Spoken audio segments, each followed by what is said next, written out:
Gary.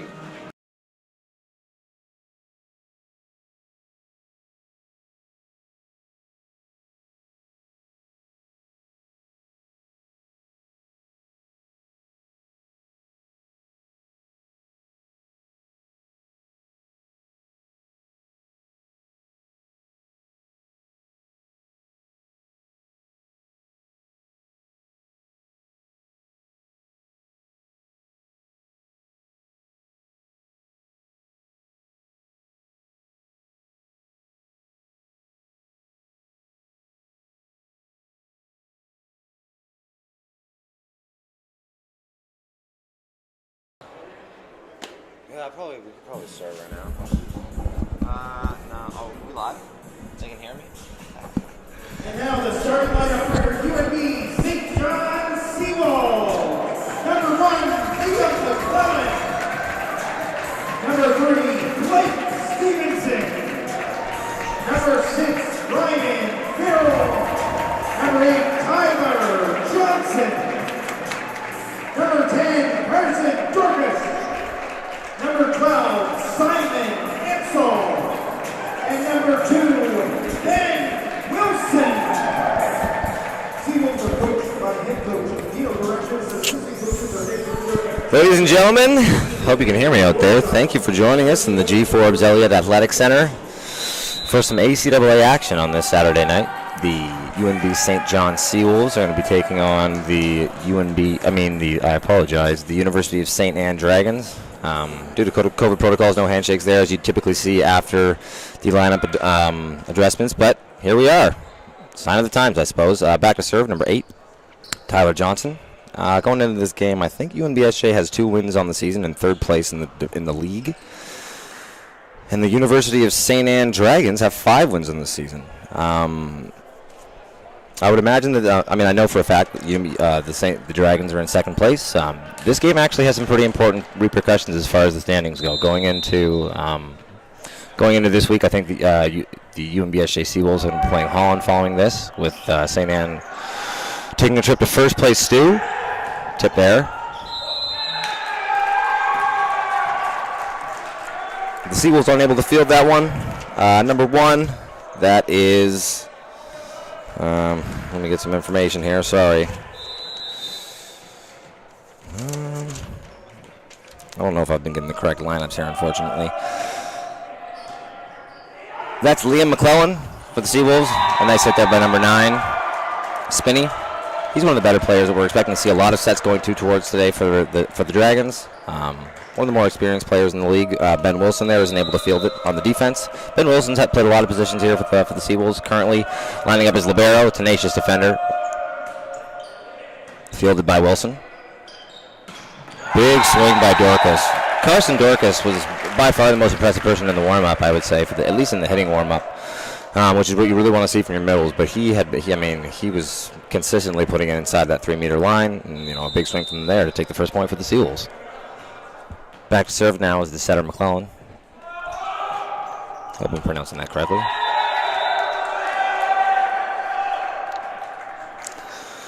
The Lions person sees that serve as just out. Possession's going to go back to the Dragons with a 3-1 lead. Back now to serve number 8. That's Joshua O'Coin.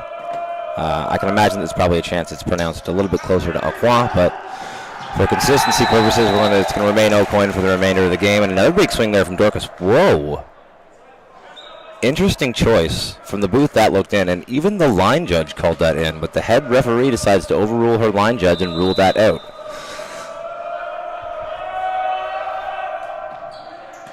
Wilson fields the serve.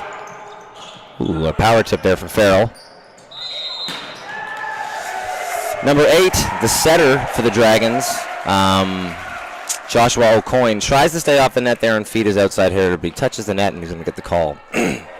Back now to serve for the Seawolves is number 6, Ryan Farrell, one of the more veteran players on the team.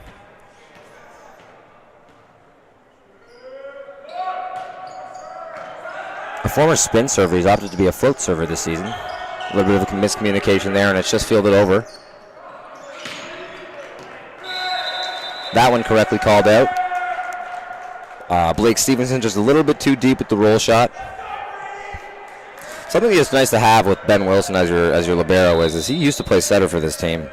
And you know that if you need another person to step in, he has really nice hands to do so. Spin serve coming from Spinney. Just at the back, and that one's going to go to the UNBSJ Seawolves. Back to serve now is Dorcas. Tyler Johnson comes in place of the libero. Tyler Johnson, I believe he is a fourth-year player. Going to be filling that middle spot. Tyler Johnson, a little bit of an undersized middle. You really want your middles to be 6'2", 6'3", 6'4", even. Just in the sets to the middle are so short that you really need to, the difference between being 6'1" and having a good vertical and being 6'4" and having, a relevant or a relative vertical to that is that you're so much closer to the top of tape on those short sets that it makes it a lot easier to kind of react.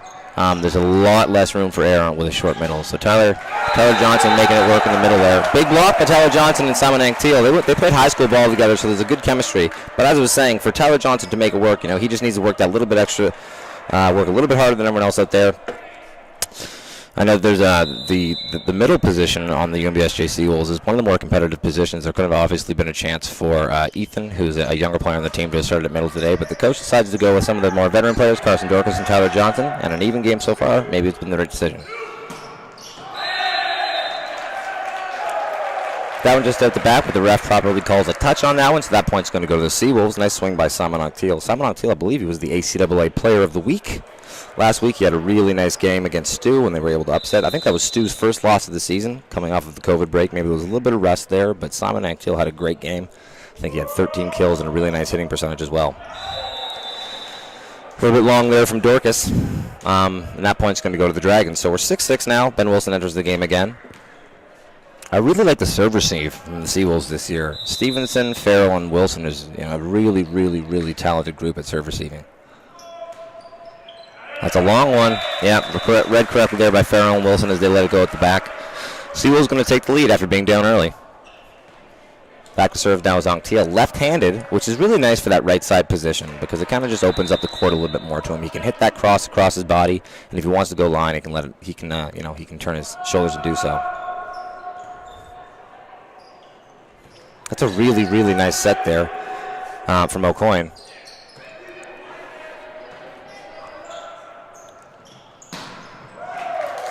Big swing there from number 2. I believe his name is... Oh, really nice dig there by Farrell. Fielded well by the Dragons. Ooh, a nice block, but apparently one of the Seawolves was on the net. Point is going to go to the Dragons. That was one of the first longer rallies of the day. Gabe Beaton with a really nice high hard swing off the block. That's the player I was trying to name earlier. Forgive me if I have some issues with the names here. It didn't look like there was any name list here in the box today, but with that, it's just a little bit of a break since we've last seen these players play, so just getting reaccustomed. Nice swing there by Anctil, but I thought he might have been a little bit closer to the line on that swing. Obviously the refs didn't see, and they have a better perspective than I do. Real big swing there, and I think he's 2 for 2 for the day. Back now to serve is Blake Stevenson. He's another one of the more tenured players on the team. He's played a lot of positions for the Seawolves as well. He's played some libero. He's played some time at both the left and right side, but he's found himself a really nice position this year at the left side, and he's playing well. That's a well-run play there by the Seawolves. Really, really nice pass. Really nice touch there from the center, McClellan, and Farrell's able to find on the outside of the hands there and take the point.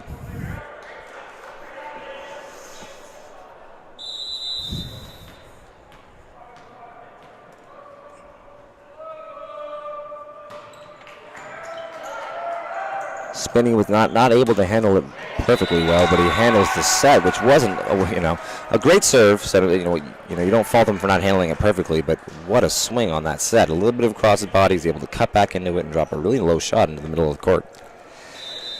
Back now to serve is Gabe Beaton for the Dragons, but unfortunately he puts that into the net, and the Seawolves are going to take that.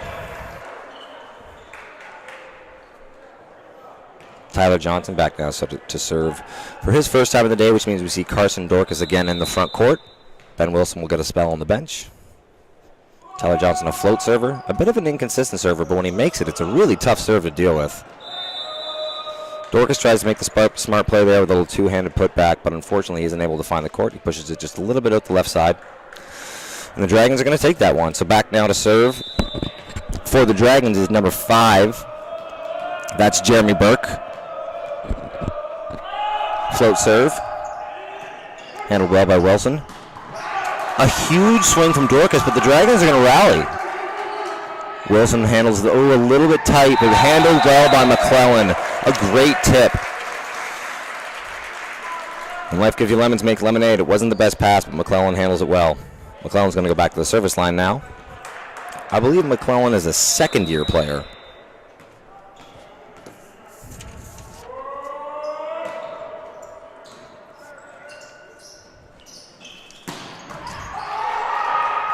A big swing is handled by Stevenson, but it doesn't find the court on the other side. You love that he got some wood behind that swing, but unfortunately it doesn't find the court. Back now to serve number 8 for the Dragons. That's Josh O'Coin. He's a first-year setter out of Dartmouth, Nova Scotia.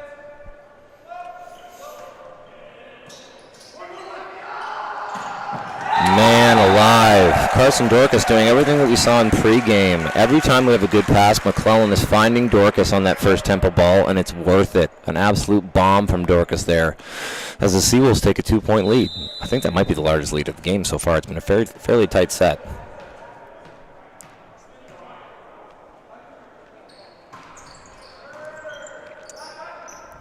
Wow, a really nice set from first-year player O'Coin there. Handled well by the Seawolves. Man, lots to like about this rally. Wow, that's great volleyball.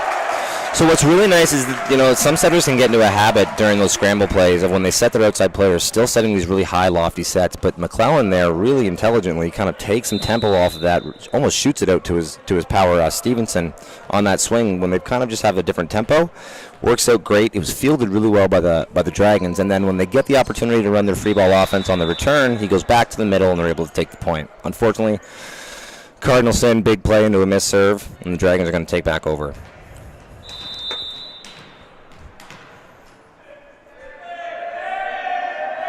Spinning with the spin serve. Oof, that is a tough serve. Really nice hands there from McClellan. O'Coin takes it. Nice high loft set out. Tries to tip it, but Carson Dorcas sends it back. He's having himself a great first set.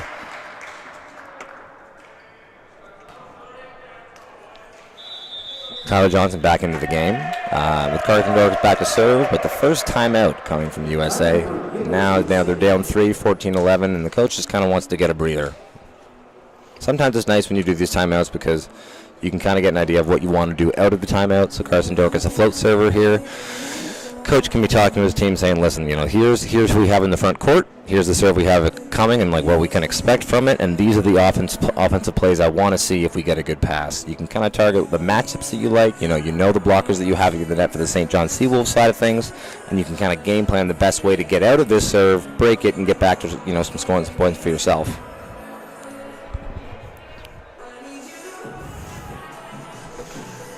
On the flip side, if you're Dino Karatsios and you're speaking to your team right now, I think you have to be happy with the effort that have come out. Most of the points that the Seawolves have made have been on good plays, and most of the points they've lost have been on points that USA has kind of earned. There hasn't been any errors or things that kind of frustrate coaches. So I think when the message he's saying to his team is keep it up, gentlemen. Let's get this first serve back in after the timeout, roll that momentum. We are up by 3 here, but let's get this first serve in and let's play some disciplined defense.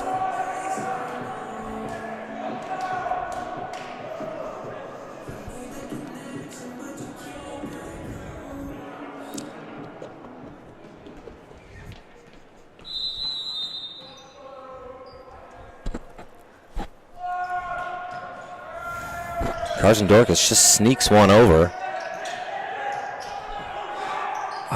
Wow, a lot of play around the net, but it looks like everybody able to hold off of it.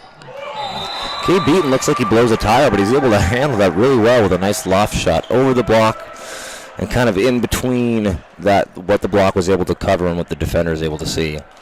Now back to serve for the Dragons, number 14. That is Ryan D'Entremont. He's a first-year middle out of West Pubnico, Nova Scotia. Can't say I'm familiar with that place. Nice float serve, handled well by Ryan Farrell. Ooh, Stevenson, nice high hard swing, but he drives that into the tape. It looked like it could have had hands, but the head ref thinks that, there was no touch there. So when the Seawolves fielded it, that would have been 4 touches, and the point goes to the Dragons. So out of the timeout, it's looking like a great timeout call by head coach Jason Melanson. Got his team back within 1. Nice float serve again, handled by Farrell. Ooh. Tell you what, the Dragons showing some real feistiness at the net. 2 good passes into 2 good offensive runs there for the Seawolves and no points out of it. Now we got a tie game. Hank Teal, that's his first miss of the day.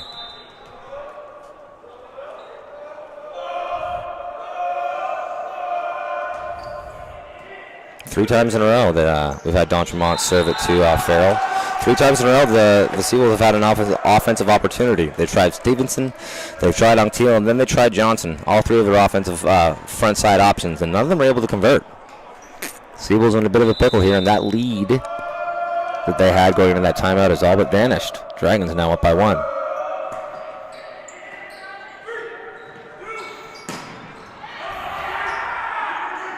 Wow, really, really nicely done by Wilson. I mean, what the Dragons right now are doing is also amazing.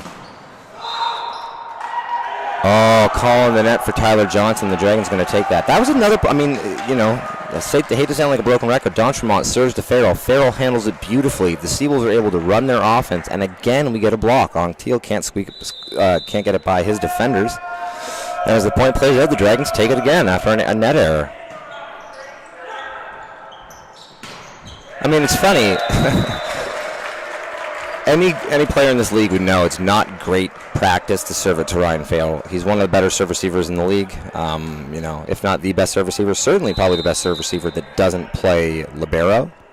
He's had some days. I mean, he's had his time playing libero in the league because of how good his defense is. I think he even has the Libero of the Year title to his name. But D'Entremont with 4 or 5 serves in a row there goes to Farrell each time. Now Farrell there, I think he got that ball. I think he kept it off the ground, and I think he agrees with it as he pops up a little bit frustrated with the call from the head ref, especially with Teal being able to get it over there in the end. But head ref thinks it touched the ground. Now the Dragons have a 2-point lead.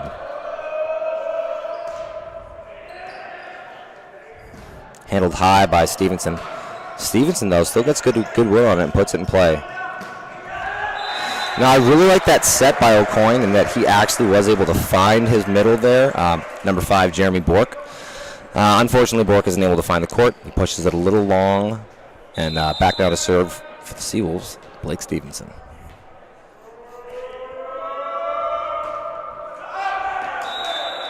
Unfortunately, that one from Stevenson, a little bit too much juice as it floats at the back. That's kind of the nature of the beast with a float serve. You know, just a little bit too much power, and it can carry much farther than you kind of thought you were supposed to be giving it.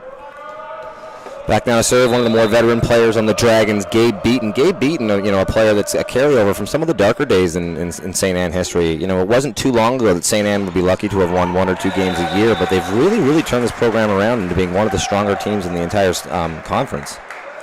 I remember, you know, not to date myself, back in my playing days, St. Anne, it was a struggle for them to get a win on the season, but I think they've been over 5 or 6 wins the last 3 or 4 seasons in a row, which is, I mean, from where they were, is amazing. But even now, I think they've started this season 5-2, 5-3. So, you know, positive in the season, second in the conference, and playing very, very good volleyball. You have to be happy with what Coach Jason Melanthon's been able to do there.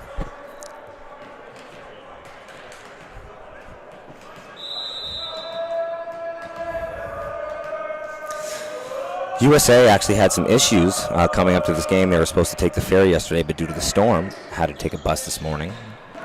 Huge swing by Ryan Farrell there down the line, and he is fired up about it. Yeah, USA trying to make it up. You know, they weren't able to take the ferry. They ended up having to bus up today, and apparently they even had some bus issues going up today. Maybe their bus broke down. You know, that might be a little bit of word of mouth, but they did have some struggles. This game was supposed to start at 6. But because of some of their transportation troubles, was now starting at 8. A big serve there from McClellan. We got a tie game. Yeah, this game was supposed to start at 6 tonight, folks. So if anybody tuned in a little early and was a little surprised why there wasn't a game here, we had to push it 2 hours just to make sure that everyone could be here. And even then, I think that the Dragons have a couple of key players absent. There's a left-handed player that I can't remember the name of, that I didn't think was able to make the trip. And I also think that they're missing their libero. As you can see on the Seawolves side of things, the Seawolves do have their libero wearing that different jersey, Ben Wilson, but no one on the USA side of things is wearing a light jersey to go with their darker kit. McClellan tries to keep it off the net there and find one of his options, but unfortunately, the next 2 hits pretty much go straight up, and the Seawolves are forced to hit it 4 times. A 2-point lead now, and this is where having a 2-point lead is a huge deal. This stretch of points, they're only 4 points away from the win, and you can really kind of choke the chicken if you just go point for point.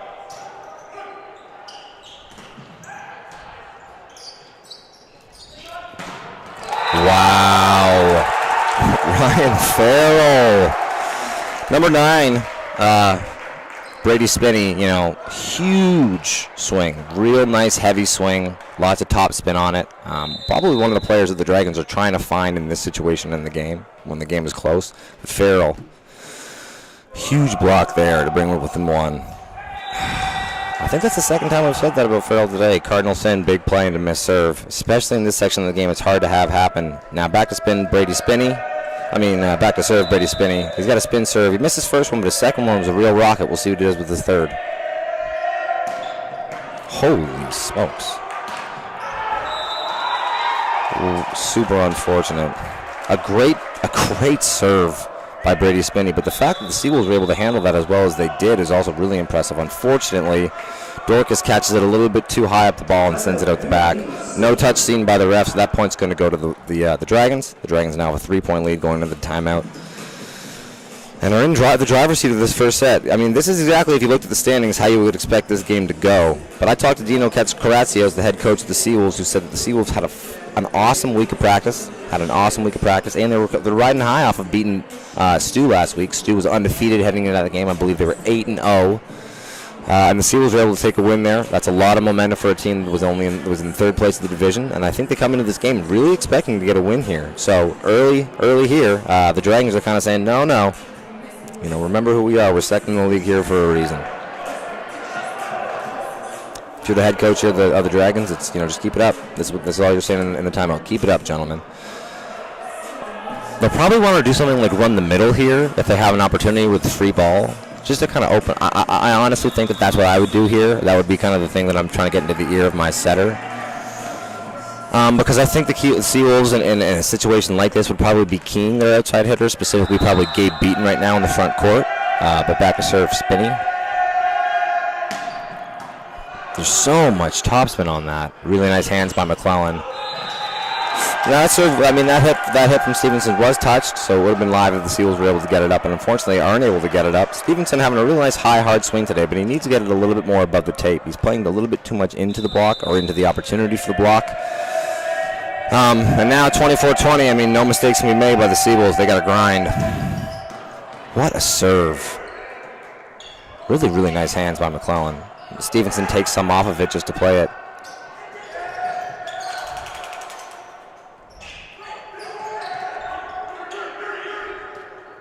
Ooh. Stevenson tries the net call there on Game Beaton.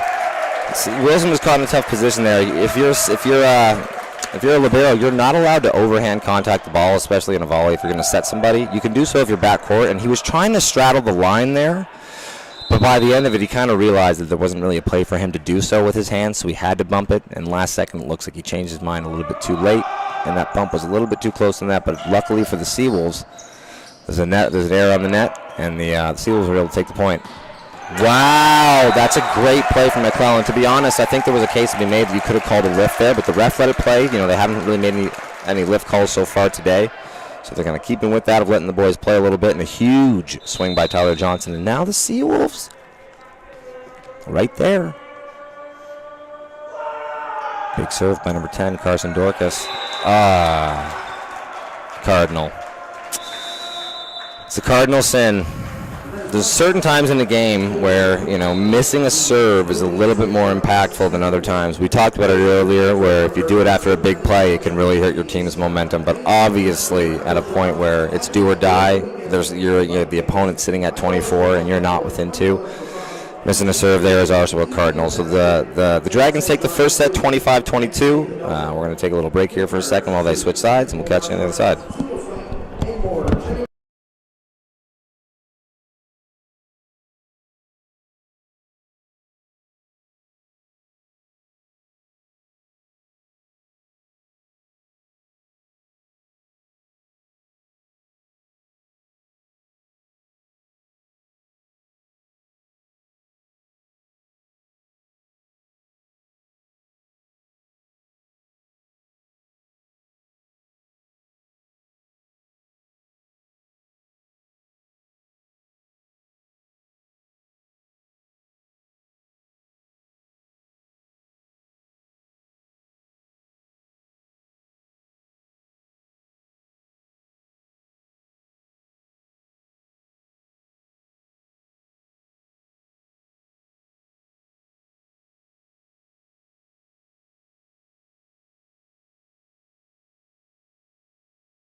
Yeah, I'm good to go. We're back on live?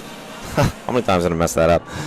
And we're back. So I guess it looks like to me that they're probably not switching sides because I'm assuming that's probably COVID protocol. Usually the typical practice is to switch sides between volleyball sets. But I would imagine, just COVID protocol, keep everyone on the same side, just covering less distance. Less cross interaction there. So the Dragons now up 1-0. I believe to start the first set, the Seawolves have the serve. So it looks like Gabe Beaton will be back to serve to start the second set for the Dragons.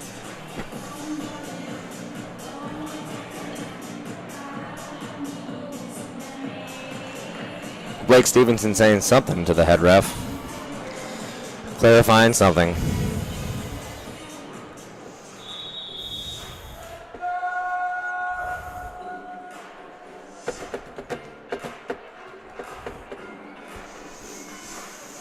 Looks like the same lineups from both teams. I mean, it was such a close game. I wouldn't think that any one player specifically had any negative contributions. Any one team losing. It was a good fought effort by both teams. I don't think the coaches probably thought that they had to make any changes. Just maybe tighten up some of the areas where they're having some issues. It looked like missed serves was kind of an issue for both teams. But to be fair, they didn't miss too many serves. It was actually a fairly good set played by both teams. But the Dragons were able just to have a few bounces go their way, make a few more plays, and they were able to take that first set. As we'd assumed, Gabe Beaton now back to serve. The serve receive of Stevenson, Farrell, and Wilson away. High float, handled well by Wilson. Nice push out to Farrell. Farrell having himself a good day. Uses the hands there as that block goes out of bounds, and the first point goes to your UNBSJ Seals. Back now to serve. Liam McClellan, I believe he's a first-year player out of Fredericton, New Brunswick. Number 1. Ooh, a couple of calls there from the Dragon side calling that ball out, and I believe they were actually right. The free ball handled well by Wilson. The set to the middle was a little bit tight there. Farrell handles that. McClellan decides to go to Anktil there, who has a really nice cross shot, but what a dig by Gabe Beaton. Unfortunately, the effort goes for nothing as the Dragons had a net violation. And the point's going to go to the Seawolves, so a 2-0 start for the Seawolves.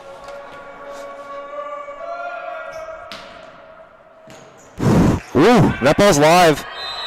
Ooh. Wow.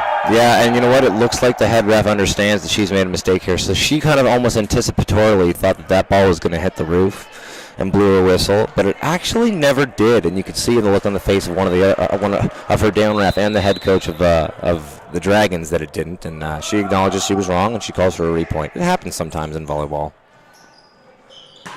Holy smokes, number 9. Spinney with a really nice high hard swing there. Wilson gets some wood on it, but he isn't able to make any contact enough for his team to be able to help him. So back now to serve for the Dragons, number 5. That's Jeremy Burke, second-year middle out of Yarmouth, Nova Scotia.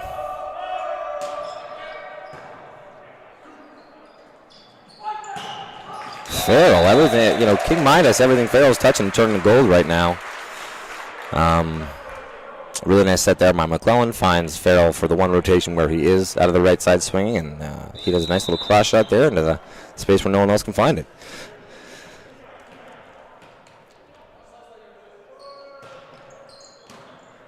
Farrell with a nice serve, but it's handled well by the Dragons. I think that good call there by the head ref. A nice swing there by Spinney, but he wasn't able to find it over the tape. They're going to call that there was no contact there from the block, and when the other Dragon was able to touch it, that's going to be 4 contacts. So a great start here from the Seawolves. Up 4-1 to start the second set. Farrell back for his second serve here. To receive the serve is Spinney, Beaton, and Burke. Usually you don't see middles. Ooh.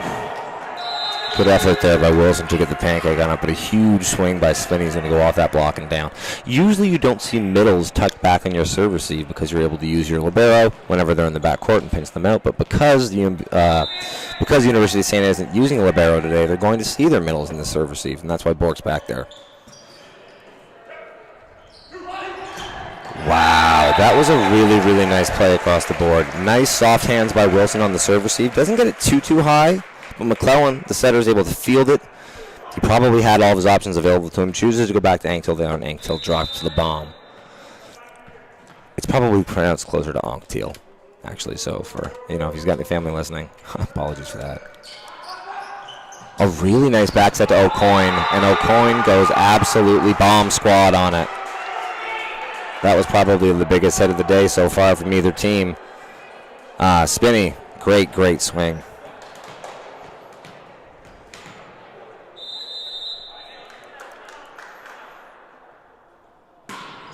Man, that is the heat. Seawolves forced to just throw it over. Some fighting along with the net. That's good communication by the Seawolves there. So Wilson in position to field that ball in case the setter isn't able to do it. But McClellan gets to the point with his feet, says, no, I got it, and throws up a ball that Stevenson's able to use off the hands and take the point. What a serve, though, from Spinney. Really tough serve. Wow, a great serve by Anktil. There's a lot of these players that back in the day, they were spin servers, and they've come out as float servers this year, it looks like. Anktil used to have a funny little spin serve. Farrell used to have a spin serve. But it looks like some of these players on the, it looks like at least a decision from the coaching staff for the Seawolves to kind of lend themselves more toward float serves for the year.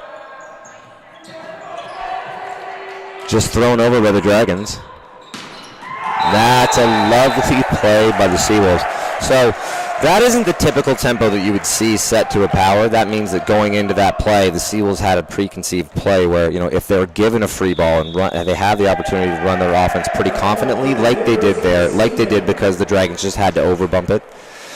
The intention was to not run your typical tempo with a high ball to the outside, but run their middle on their typical one-ball speed and then run their outside hitter much closer in at a much faster tempo to offset whatever block the Dragons were expecting and find the court. And Blake Stevenson able to do so there. So a great start here from the Seawolves as they're able to start off 8-3 to start the second set. They're headed into the timeout with some good momentum here in front of the home crowd. The home crowd is actually building pretty good here. If you're the Dragons, I think it's just take a breath. Just settle down here, gentlemen. One good pass, run an offense, and take back some momentum our way. I think that's probably what the messaging is from head coach Jason Melanson. You won the first set. You can hang with these guys. It's just a matter of putting good plays together. Sometimes in games like this, when you get down early, it can kind of avalanche. So I like this timeout. Compose yourself. Give yourself a chance to steal one. You can get yourself a coaching point here. If someone misses a serve, you pat yourself on the back and give your team a chance here to bring yourself back into the game.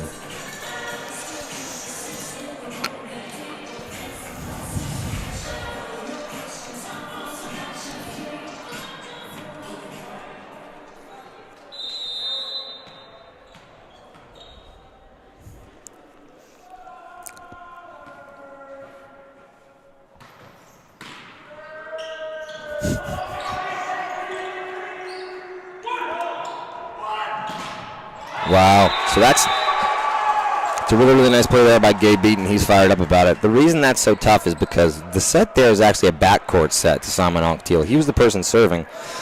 So there's no one behind him when his block does that straight back pop. There's nobody that's in that position or that's supposed to be in that position to make that play. Wilson steps ahead of Farrell there. Wow, really nice play down by McClellan to get there with his feet and get a nice high ball up to Stevenson so he can get a swing on it. Stevenson rolls it off the hands and is able to take the point. So out of the timeout, teams trade points and now back to service. Blake Stevenson. I believe Stevenson is a fourth-year player out of Heartland. I know he's from Heartland, but I believe he's in his fourth year. Unfortunately, it's a little bit long. Live by the float, die by the float. Pushes that one out the back. The Dragons going to take that one. Back now to serve number 4 for the Dragons. That's Samuel Chiazon. He's a first-year left side out of Bathurst, New Brunswick. Hits that one a little bit too hard. A little too much mustard on that one and is out by a MacBook. Back now to serve Tyler Johnson.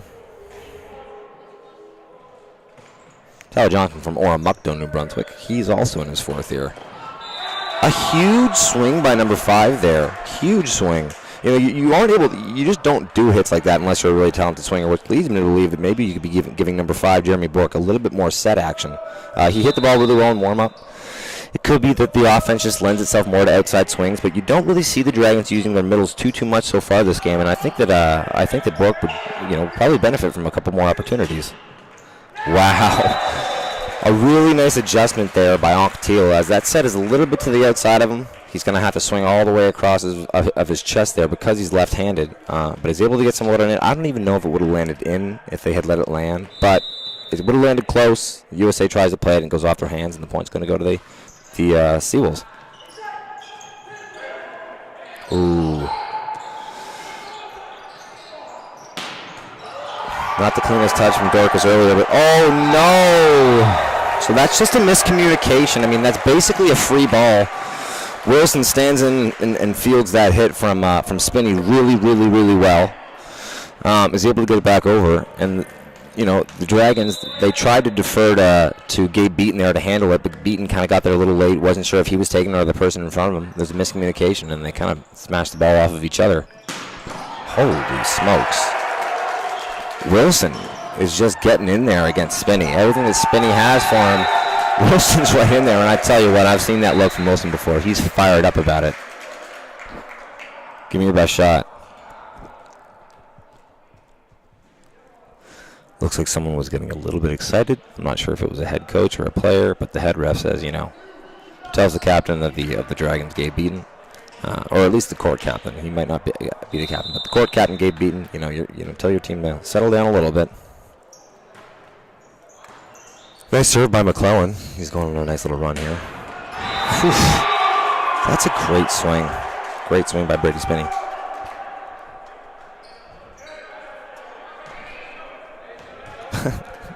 Back now to serve Jeremy Bork. Yeah, a great swing by Spinney. Spinney a first-year left side. Wow, he's got a great career ahead of him. Real nice high, hard swing. I mean, it's a really easy swing to build on. The fundamentals are amazing. But with that, Farrell with a huge block. That's the second time he's gotten Spinney pretty good. Farrell fired up about it. Now back to serve.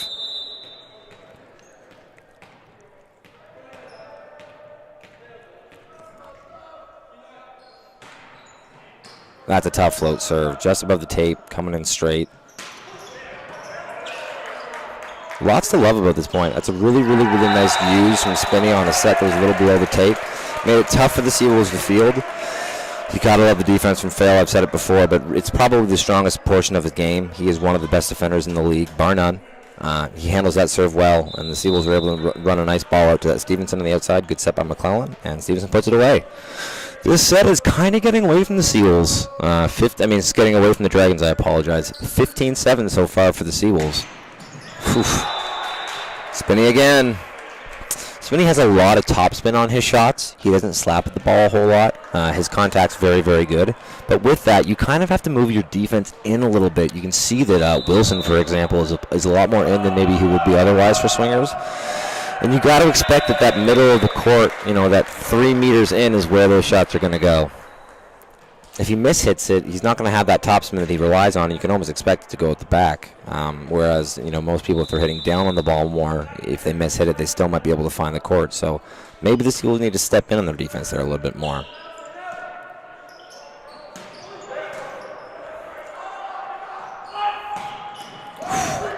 Fielded well by the Dragons. Really nice play by O'Coin. That's the second time this game where I'm not sure I would have... I think I might have blown the whistle for the way that Carson Dorcas volleys it, but the ref thinks that nothing bad happened. A real nice swing on the outside by Anquetil, and the Seawolves are running away with this one. Now more than double what the Dragons have been able to put together here in the second set.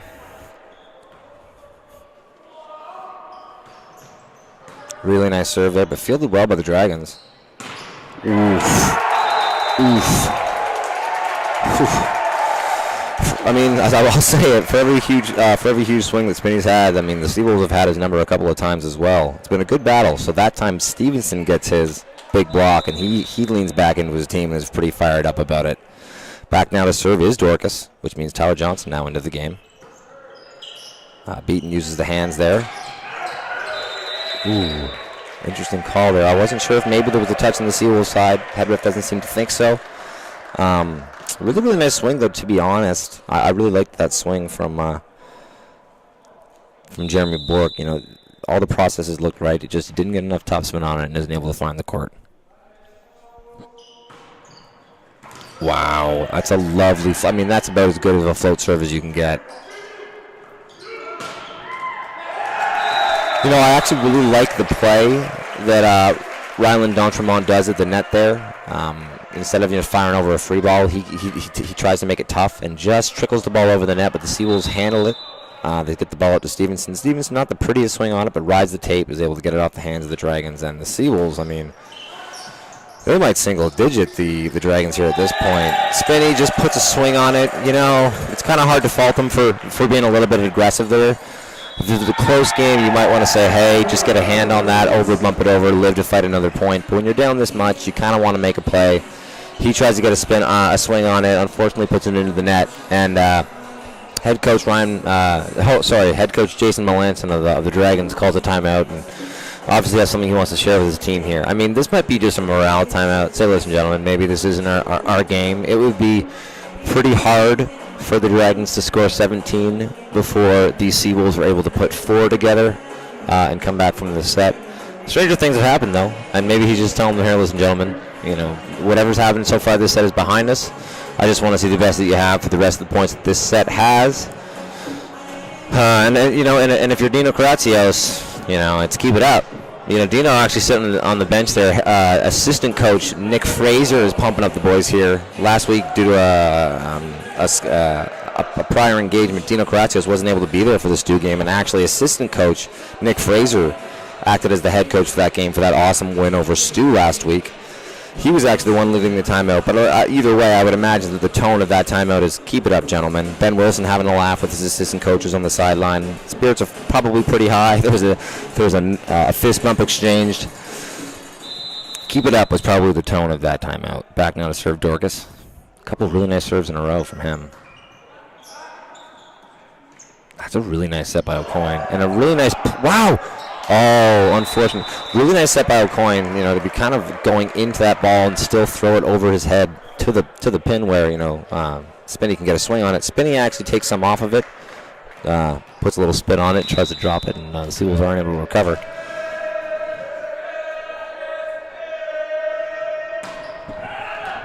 Yeah, and you know, live by the sword, die by the sword. He's swinging at that ball very, very hard. There isn't a whole lot of room for error, unfortunately, with a serve like that. You mishit it swinging that hard, you're going to send it very far left or right. Number 12, Simon Acteal, now back to serve for the Seawolves. Trying to close out this set and make it 1-1. Ooh, really nice pass by Spinney. Out of the back. Ooh, unfortunate. Out of the back there, that was number 5, Jeremy Burke. You know, the last set he had out of that position, I was pretty happy with the way he approached it. That looked really good as well. Unfortunately, he swings a little early, catches below the ball, and floats it out the back. Acteal now for his second serve. Filled well by Burke.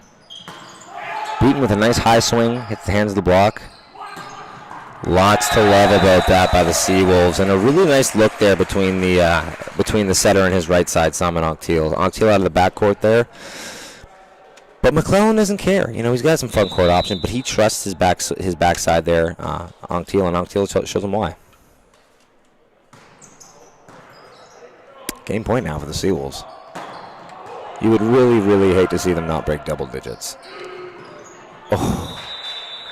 Unfortunately, that tip falls short from Blake Stevenson, and right on cue, the 10th point there for the Dragons. A little moral victory for them, as it looks like the set's going to wind down as a win for the Seawolves and a 1-1 start to this game.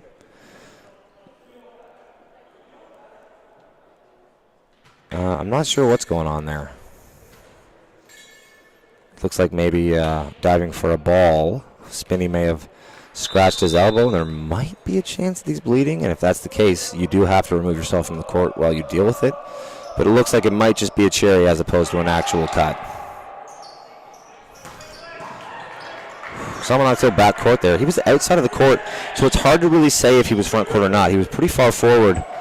Wow, great play by McClellan. You know, a bunch of good opportunities to tip all set, but doesn't ever really use that.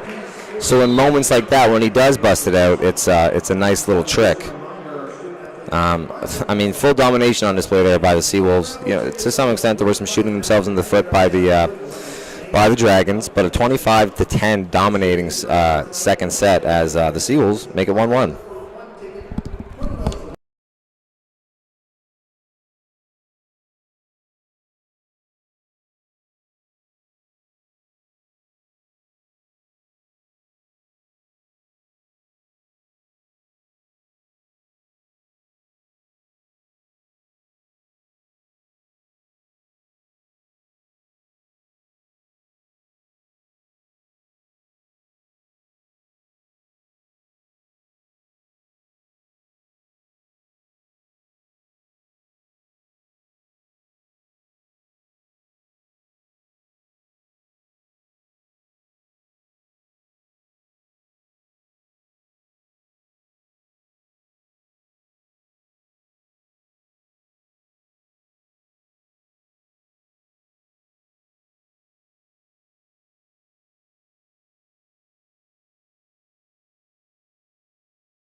All right, we're back now for the third set. Seawolves able to tie it up after that last one. Now we're 1-1 going into the third. I'm now joined in the booth by fellow UNBSJ alumni Jacob McLean, also former men's volleyball player. Jacob, welcome. How's everyone doing? Happy to be here. Jacob's going to join me in the booth for hopefully the remainder of the game, but at least for the set, add some color into the commentary. Back now to serve for the Seawolves, Tyler Johnson.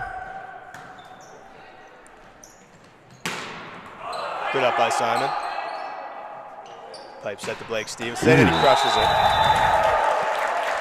That's a really, really nice play by the Seawolves. Something you really like to see there is, you know, typically when your setter's out, you have your libero setting that ball, but in that, right now we have Tyler Johnson serving. They aren't able to have their libero in there, typically Ben Wilson. But Johnson there confidently steps in and gives his middle back. Stevenson a great set, and Stevenson's able to put it away. Good middle ball by crushed it. He's number 5 here. Jeremy Bork with a huge middle run. We saw that at the end of the first set. Bork had a couple of really, really nice swings, and I was saying that, you know, I'd like to see that offense come out of the middle a little bit more and open up their outside hitters, as their outside hitters are probably their most set hitters right now. Sure.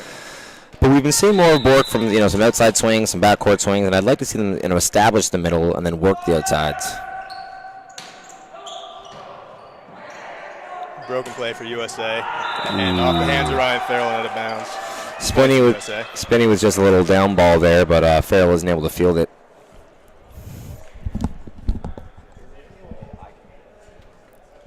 Yeah, it's a... Back now to serve for the Dragons, number 4. That is Samuel Chiazon. Good up by Ryan Farrell to center there. Oof! Great Carson. swing by Carson Dorcas. Off the hands of the middle, number 5. Carson Dorcas having himself a really nice day. Back now to serve the first-year setter McClellan out of Fredericton.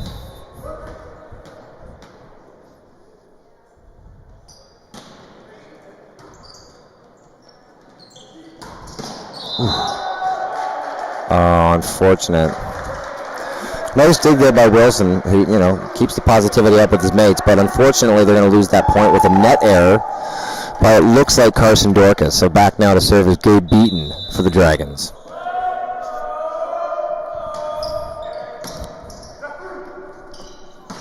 Huge middle run by the Seawolves. That's been a connection all day. Right on cue too. I don't know if you were here for pregame, Jacob, but he was also like during the warm-up. But you know, as a volleyball player, you watch the hit and warm-up to kind of get an idea of who the boys all you'll be watching during the game. And Carson Dorcas was by far the best hitter in the hitting warm-up at least on this day for the Seawolves. You love to see that. Good serve in by Ryan Farrell. Handled well with the Dragons. Holy smokes. O'Coin, really, really nice set. I'm really impressed by O'Coin. I think O'Coin, which I believe is a first-year player, Joshua O'Coin. Yeah, he is. He's a first-year player out of Dartmouth, but really, really nice hands there, and spinning gets a nice high, hard swing on it.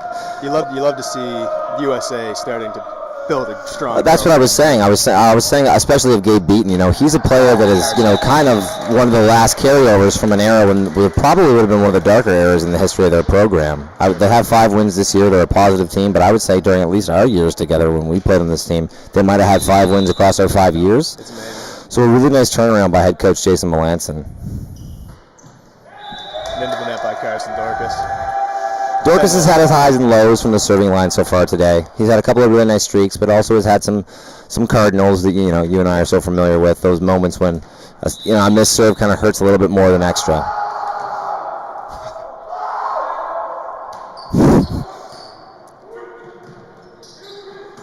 A nice serve, just kind of handled by the Seawolves.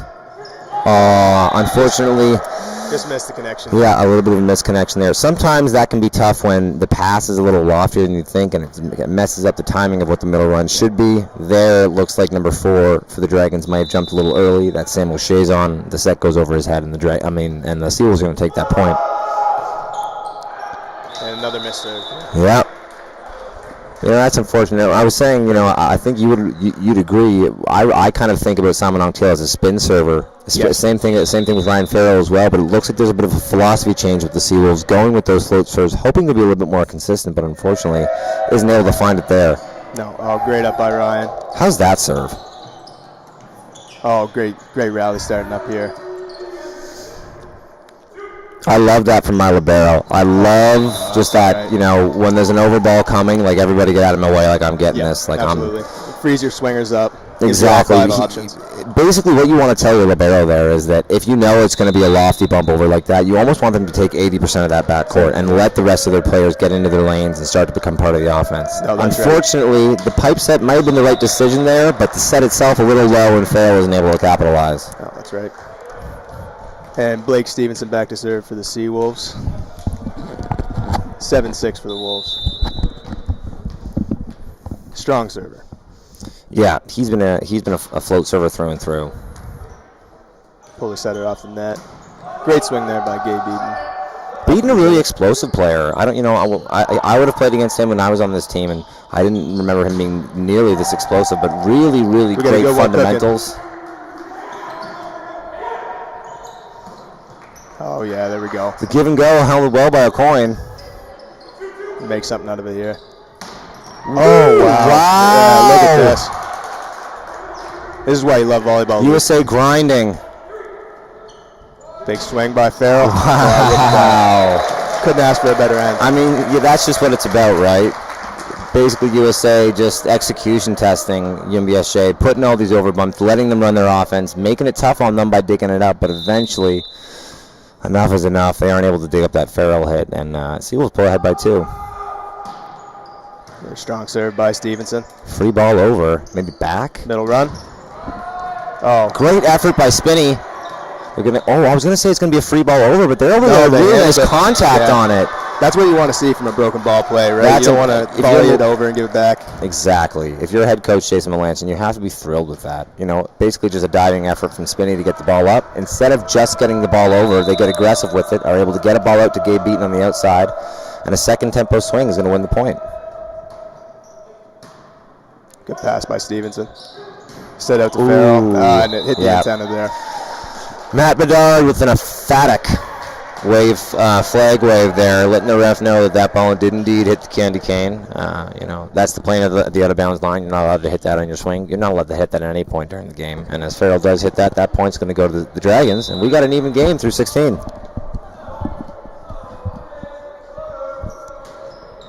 Good serve in. Ryland Dontremont to serve. Wilson has a bit of a tough time feeling it.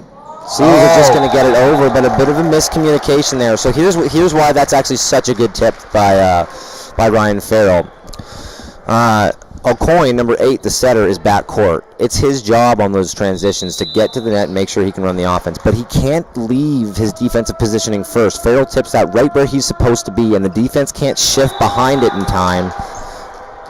And the Seals are going to take that point, unfortunately. That serve's going to go into the net. Tyler Johnson isn't able to make that one. And Ben Wilson comes back into the game. Back now to serve for the Dragons, number 4. Samuel Jason. Oh, good cover. Wow, great play by McClellan. Real strong hands. Gets another touch. Great block by number 5. Great block by number 5, Burke. Jeremy Bork. He actually had 2 really nice blocks on a really nice first tempo set to Carson Dorcas as well. Usually we've been seeing that result in the point today, but 5 with a great point. Burke, really, you have to be happy with the game that Burke's had for the Dragons. It's hard to look away from what Finney's been doing, number 9. Spinney, I apologize, number 9. But Burke right there as far as one of the more valuable players for the Dragons this game. Yeah, certainly.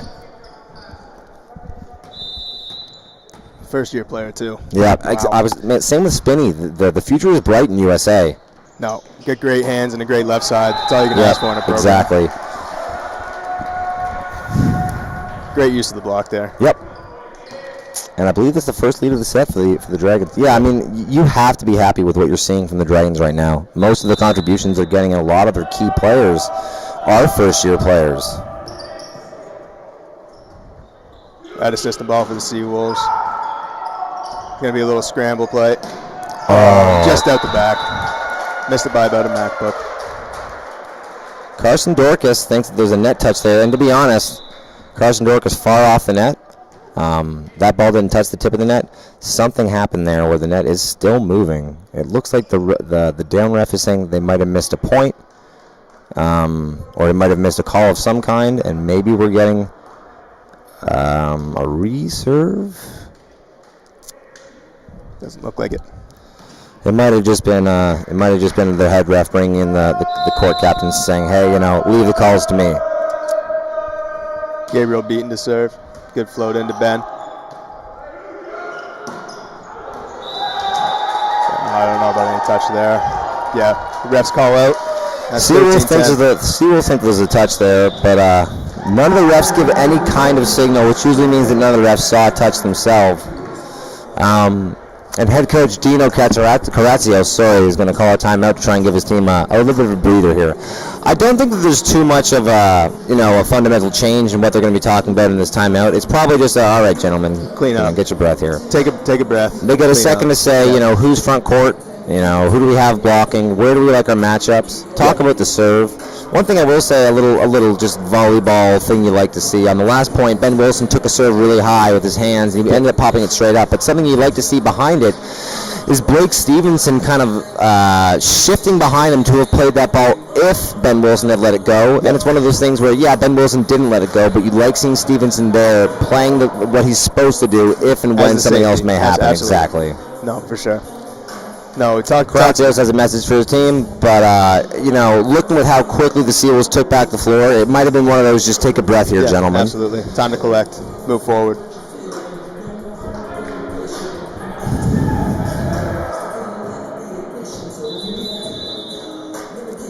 And Gabriel Beaton back to serve. 13-10 for the Dragons.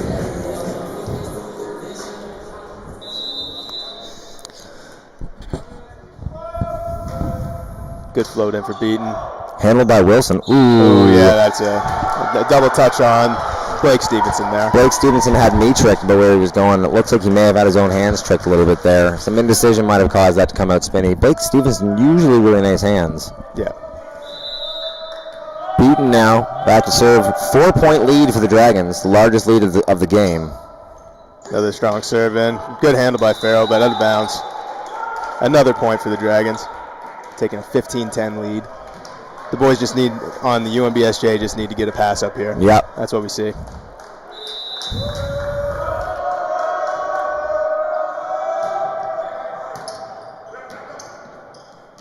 Tough. And he handles it, uses the block. Really nice play by Farrell. Gets his setter, the first good ball he's seen in a little bit, and is able to use a bit of a tough set to win the point. Pushes it into the Mills block, brings that down, is going to take the point. So now down 4, Farrell back to serve.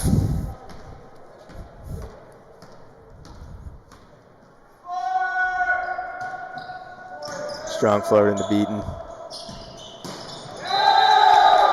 It was a really nice pass by Beaton, but to be honest, I wouldn't even put that on Spinney. I'm not sure Spinney, I apologize. It's the second time I made a mistake.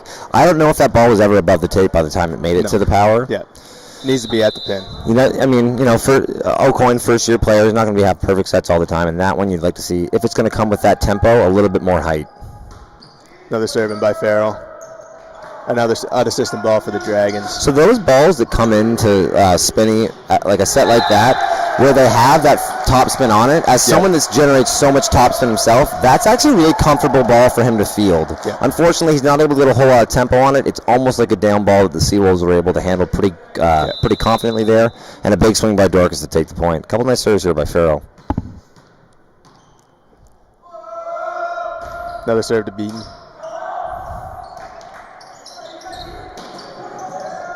Nice hands by Dorcas. Oh, nice hands by Dorcas. Look at that. He's fired up about it. And just like that, the Seawolves are back in it. It's a great point. And a game that once was 15-10, now 15-14. Seawolves right there. Game of swings. Farrell back to serve. 14-15 for the Dragons. Back to Beaton. And a huge block by Stevenson. It's a block party for the Seawolves. You can see the momentum shifting. Might be able to tie out there. And there's the timeout from Melanson. Yeah. Jacob, what do you think about those timeouts? Because I remember as a player, I almost thought it was a bit of a concession. Yeah. You know what I mean? It's like you guys are winning. Yeah. Right. You want to battle it out, try to get one side out for yourself before that timeout comes. I'm kind of the position that if you were up a lot and another team is making going on a run, I think you can call that timeout to try and stop the run. But I honestly think you wait until you're down 1. Yeah. I think when it's even here, you almost let your boys say okay. But either way, 1 point difference. Really, you just kind of want to get your guys together here. Yeah, say, hey, just breathe. Obviously, there's been some kind of coaching decision on the Seawolf side where they're saying, hey, we're trying to serve at Beaton. Yeah. Because Farrell could probably serve it to multiple places on the defensive line if he wanted it to. But I would say there's a target. 4 have been to Beaton. I'd say there's a target that's been chosen. So that's probably something that's being discussed here in the huddle. Hey, Gabe, they're going for you. We're going to need a big pass from you here. And how he's able to react to that, if the Seals are able to get it in, is going to be big coming out of this timeout. Yeah, no, that's for sure. We'll see if they make any adjustments coming out of this timeout.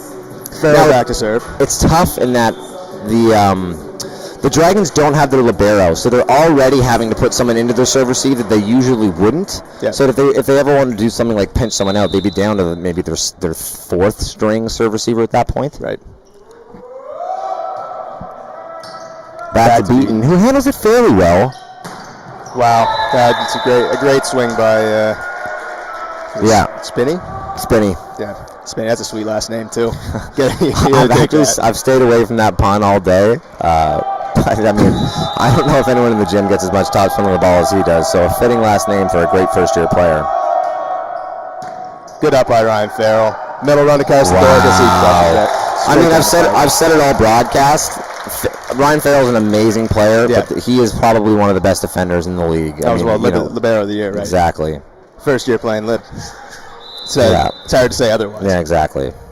No, we have a great service. Yeah, and I spoke with Dino Karatsios before the game, and he was saying that he thinks it's one of the strongest. What a touch! That was an amazing day. Right on cue. The free ball back over to the Dragons. See how they handle it. Out to Spinney. Hey, man. Yeah. Really, really nice swing by Spinney. Spinney finding all kinds of the court here. Yeah, he's got a deep, sharp cross that hits that corner. Deep, sharp cross. That even hit hands and still had enough topspin to come down in there. Man, but what a dig by Farrell. I mean, obviously great play by the Dragons to win the point, but it's hard to not appreciate what Farrell did back there.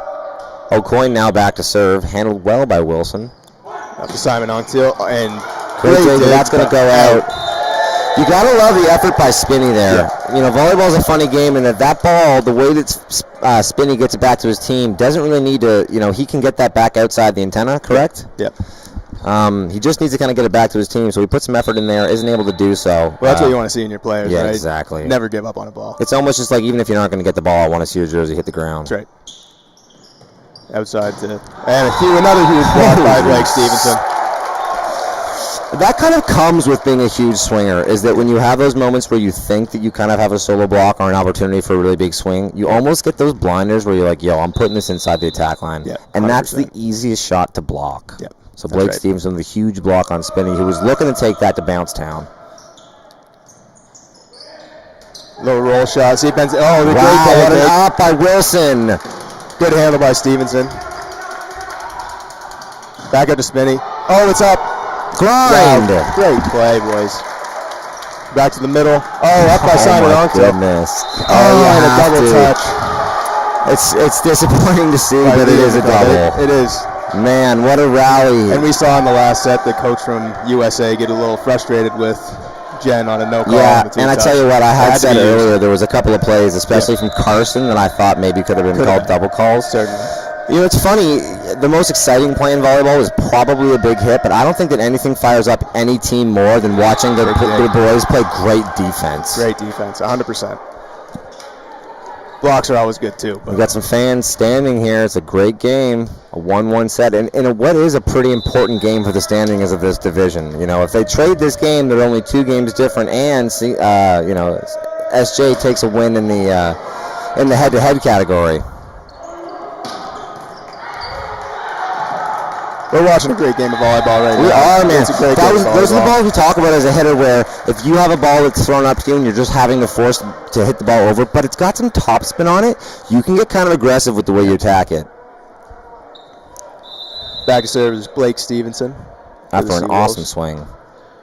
19-19. We got it all tied up. Deep float coming in. Great serve, but handled really well by Burke. Oh, Beaton with the bomb, and Beaton's fired up. Yep. 2019 for the Dragons. Beaton, the 4th-year left side out of Freddie. I know that a lot of the players on the St. John team actually grew up with Beaton. You know, played some volleyball with him growing up. Are familiar with him. Back now to serve, Ryland Jontremont. Short float coming in. Handled really well by Wilson. Run out to Farrell. That's volleyball. Great deep cross. That's all you want. Good serve. Great pass. The opportunity to run the middle, holds the middle block on the other side. Farrell cuts across, finds the open court. 20-20 game, 1-1 set. Tyler Johnson back to serve for the Seawolf. Short float. Straight to Spinney. Handled well by Spinney. Big block by Carson Dorcas. He's fired up. A huge fist pump from Dorcas after the block. We've been saying his name a lot today. 21-20 for the Seawolves. And Johnson back to serve. Ben Wilson gets a spell on the bench. He's had a really nice day so far at the libero spot. Great pass by. That's out of bounds. Oh, a really Just nice cut by Burke. You know, he just isn't able to find it. That's one of those game of inches things. He hits that a little lighter. That's in. It's up by 3 inches, and now the Seawolves putting the pressure on. There was a time when this game was 15-10 for the Dragons, and since then it's been a 12-5 run for SJ. All smiles on the SJ bench right now. No, there's nothing better than digging yourself a hole and then climbing out of it. It is, especially now where you're in this stretch of the game. Like this part of a volleyball game, it just feels, especially on the court, so fundamentally different from the 10 to 20 range. Yeah. You're up by 2 when it's time. 22-20. It feels like you're up by 16. Yeah. But you're up by 2 when it's 10-12. It's like whatever. There's still half a game to play. No.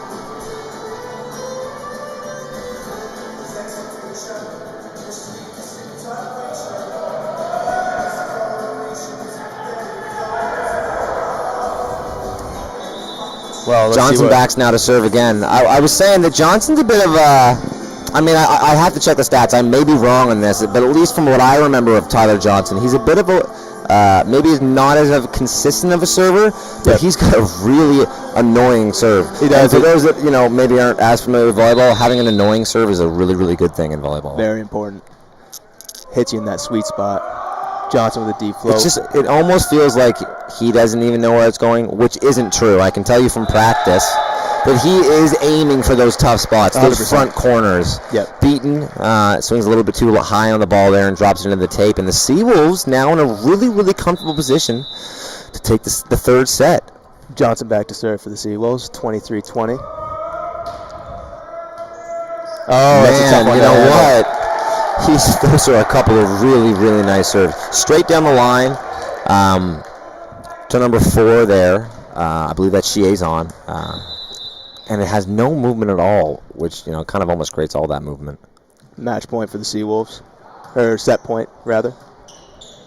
Tough ball to handle. Great up by Stevenson. C-ball back to Simon Onctil. Wow. Really, man. That's a set that that McClellan really, really likes. Oh, what a spot. Great spot. Yeah. It's a beat shot, deep corner. Just caught So Johnson hold off like everything, that. Yeah. Dragons got a chance here. They got to be perfect for the next 4 points. At least for the next 3 points, they got to be perfect, but they got a chance. Seawolves on the flip side are thinking, hey, one good pass, weather the storm, and let's take it to the 4th. Samuel Chase on back to serve. 21-24. Okay. Yeah, that's all right. That's out. I don't know if the ball lies on that one. Farrell handled that. That's probably the lowest set I've ever seen. But to be honest, it wasn't the dirtiest thing. No. Whether or not, though, unfortunately, Farrell doesn't get enough topspin on that. I'm sure that felt weird for him, too. Hits that out the back, and now Chase on back to serve. handled much better. Oh, that's and we saw that on the USA side, too. Just a little misconnect. A bit of an unorthodox serve by Chazon. He hits this damn near on the way down of his jump, but the Dragons now right in it. Chase on to serve. Back to Farrell. Feed him. Nice Spinny. field by Spinney. Huge block by Dorcas. Oh, wow. What a touch! Good handle. Oh, it's out! Oh my goodness, Look at that. Tied up. Yo, that is one of the better plays you'll ever see in an ACAA game. This is Chasing the first that year. down on the 3rd hit. Oh my goodness. Especially considering the context of the game. That's to keep your team alive. Number served by Chason. All tied up, 24-24. It's a C-ball back to Simon. Onctil. Oh no! Huge this. swing by Bork. I've been saying I really would like to see Bork get some more sets, but to be fair, it has to come with good passes. Might see a You don't want timeout to here force by the Dino. middle. Yeah. No timeout by... Letting the boys play it out. Yeah, I like it. Chason back to serve, 25-24, set point. Back to Farrell.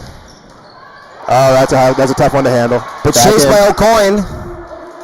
I see. I think She was going to get to run their offense here. Yep.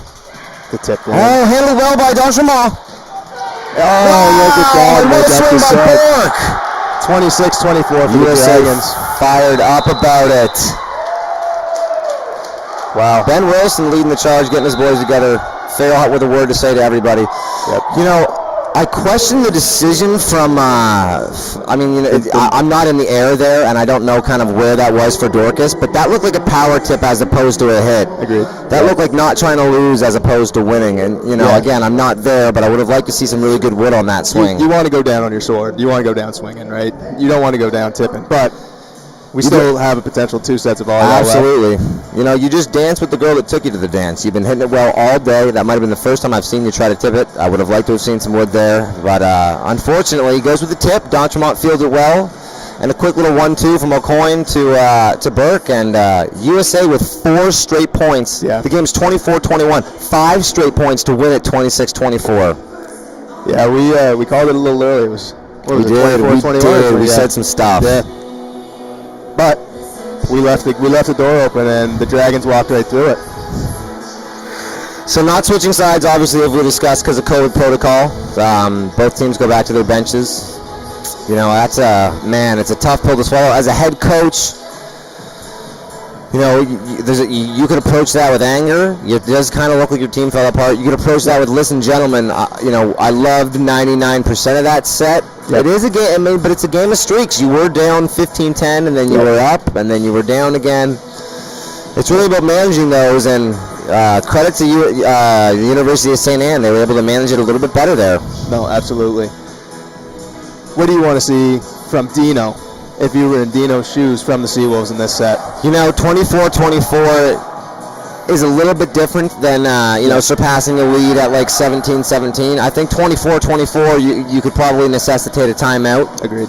Yep. Get your guys in the huddle. At least just talk about matchups, talk about what you see. I don't think that the serve from Chazon was incredibly difficult, but it was very consistent. You almost wanted to have an idea of the matchups that you liked, but Karatsios decides not to go with the timeout there, let his boys play it out, and unfortunately for the Seawolves, USA is able to pull it out.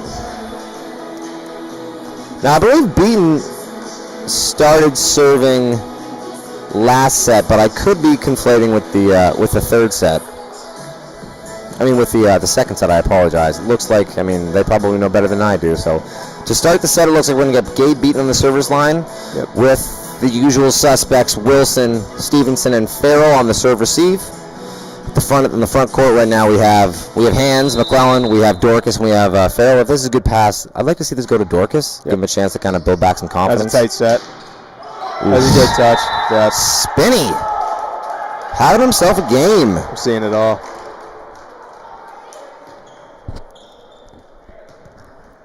Flying around out there. Beaten back to serve. 1-0 for the Dragons. Good handle by Stevenson. A little dump over nice by tip from McClellan, but almost just out of necessity. Good up by Wilson. Just a little. Dorcas isn't able to find it there. Really nice field by Wilson. Good 2-0 start, though, from the Dragons. Beaten back to serve for the Dragons.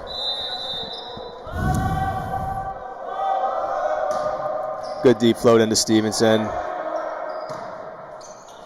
Over to Onktil. Good up by Beaton. Low roll shot by Spinney. Handled by Ryan Farrell. Yep. Just an unforced error. I like Farrell bringing Onktil into the huddle there. Onktil a little bit disappointed with himself with the swing he's able to get on that ball, but Farrell says, hey, don't hang your head. Or at least if you got anything to say, come say it to your team. Tries to bring Onktil back into the game a little bit there. Oh, look at that. Farrell's fired up, and he's trying to get his team fired up with him. Let's go, boys, he says. Big swing there. Great pass there by Stevenson to get that play set and ready. Yeah, I would say that, honestly, this is probably the best serve receive the Seawolves have fielded in years. Yeah. Those are three really, really good defenders out there. Great serve in by McClellan. Got to be tough to handle. Beaton couldn't quite get to it. And a great serve by Stevenson. So after a slow start, the Seals are right there.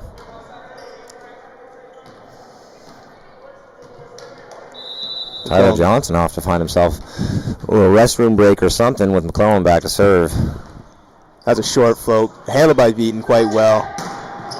Right off the hands. Man, it's in the deep corner. It's crazy how little the ball actually touches O'Coin's hands on his set. Usually you see setters get, especially at this level with jump setting, they get a little handsy with it. It sits in their hands for a little while, but his comes out so quick. Bork. Good deep serve into Wilson. Back to Ryan Farrell. Handled by Beaton quite well. Out to Spinney. Spinney just swings so hard. But that's going to be tough to handle for Simon. Spinney again. The margin of error on a swing like that is so low, but Spinney has had such a good job fielding those swings all day.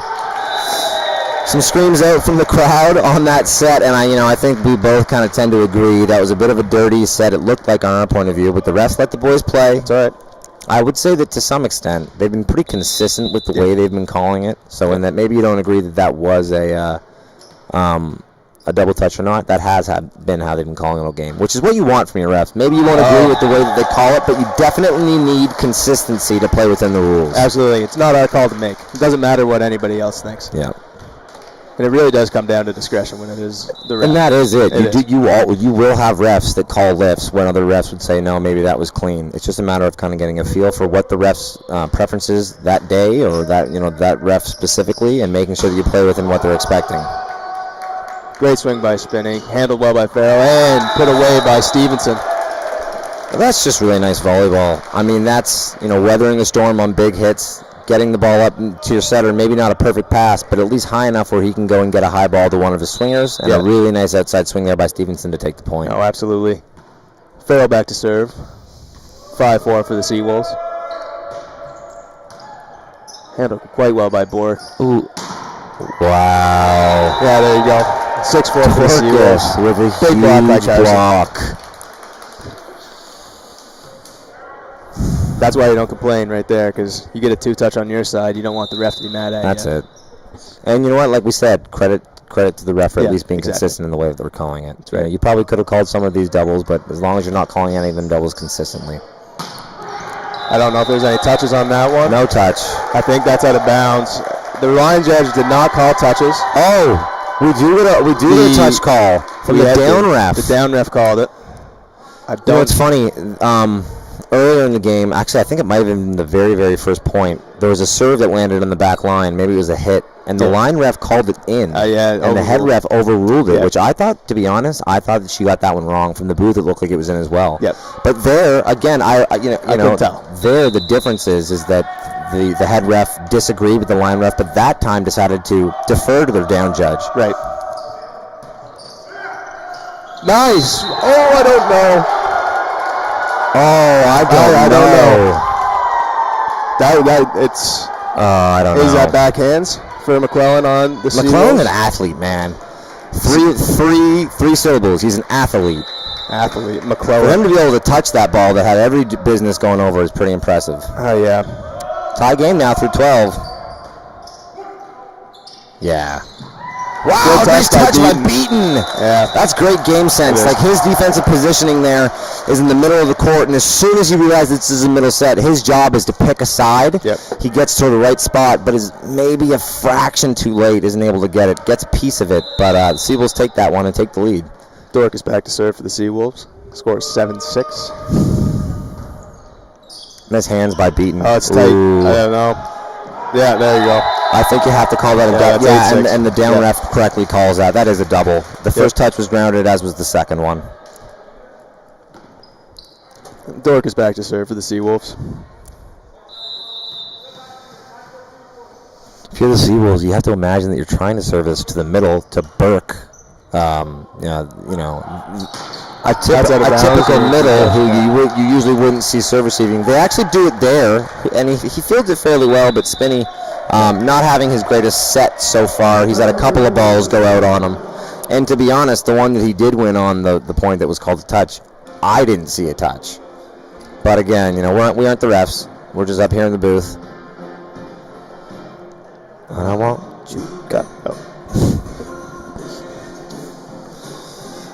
Now, like we said, there are USA did have some difficulties getting up here today, which is why the game was switched from 6 p.m. to 8 p.m. as it is now.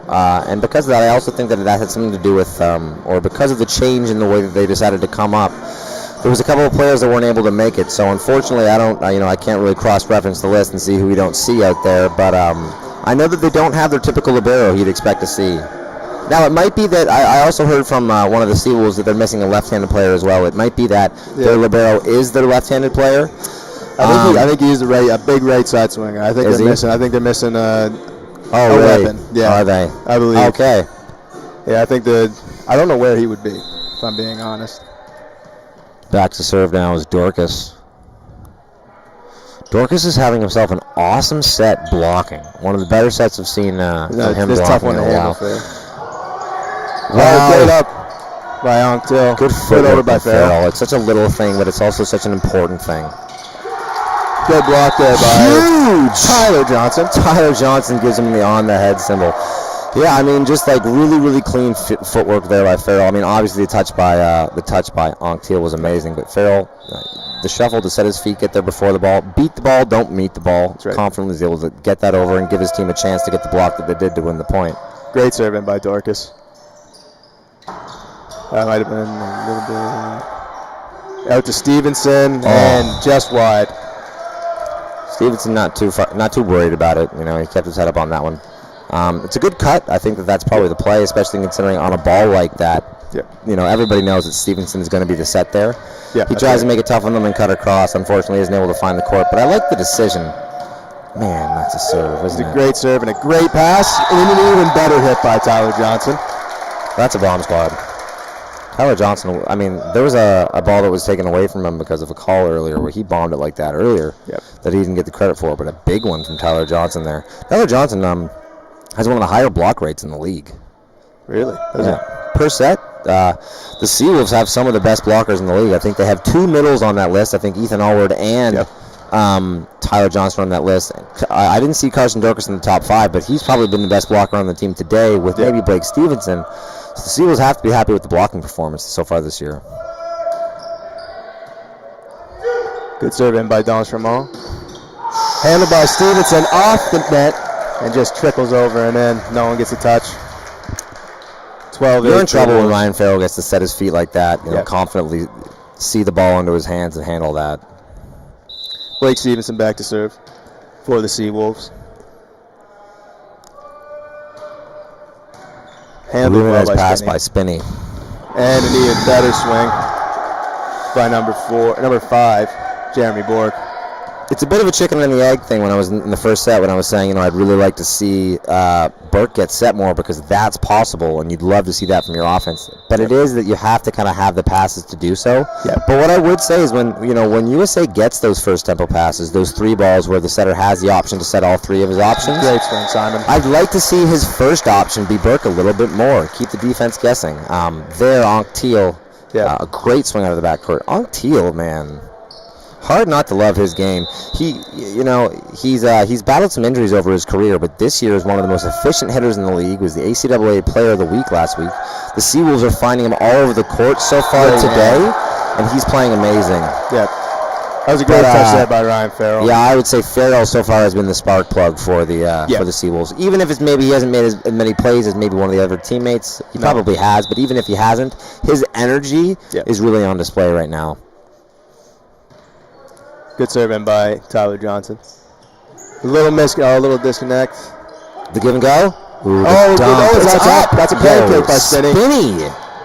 And that's just up by Gabe Eaton. Spinney might have 30 digs in this game. I'm saying it's so hard to knock anything he's doing today. Serving great. Swinging really consistently. Playing his unbelievable serve receive is amazing. Big serve in by Tyler Johnson. Deep. Hard to handle by Spinney. Does well. Wow. Good one-hand set. Oh, you have to... See, she's letting them go. She's letting the boys play for sure. Back to Spinney. No, just couldn't handle it with the pancake. Yeah, I mean, with too much topspin like that, even though Stevenson is able to get some wood underneath it, it just rolls out the back of the court. 15-10 now for the Seawolves. A nice, comfortable 5-point lead, but I will say that USA was up 15-10 last game. Gabe Real beaten back to serve. Got another deep float coming in. Handled by Ryan Farrell. Back to his hands by McClellan there. Spinney's a very rhythm player. I'd like to see kind of what he has to do on a shortened approach. Couple digs for Ben Wilson back to back. To Carson Dorcas straight down. D'Entremont couldn't quite get a hand on it. Point for the Seawolves. Really, really nice volleyball from the Seawolves right now. They were up big last set, up big again now. They could have hung their heads after the last set, but they did not do that. They came out swinging. They came out fiery. No doubt at all in their game, exactly. What they were doing last game was good, and they're just sticking to it. Unfortunately, McClellan there with the miss right on cue as we're complimenting the game that they're putting together. Very out of character for him. But super consistent. Still a 5-point lead. Back now to serve is Burke. Burke, I'm really impressed with so far this game.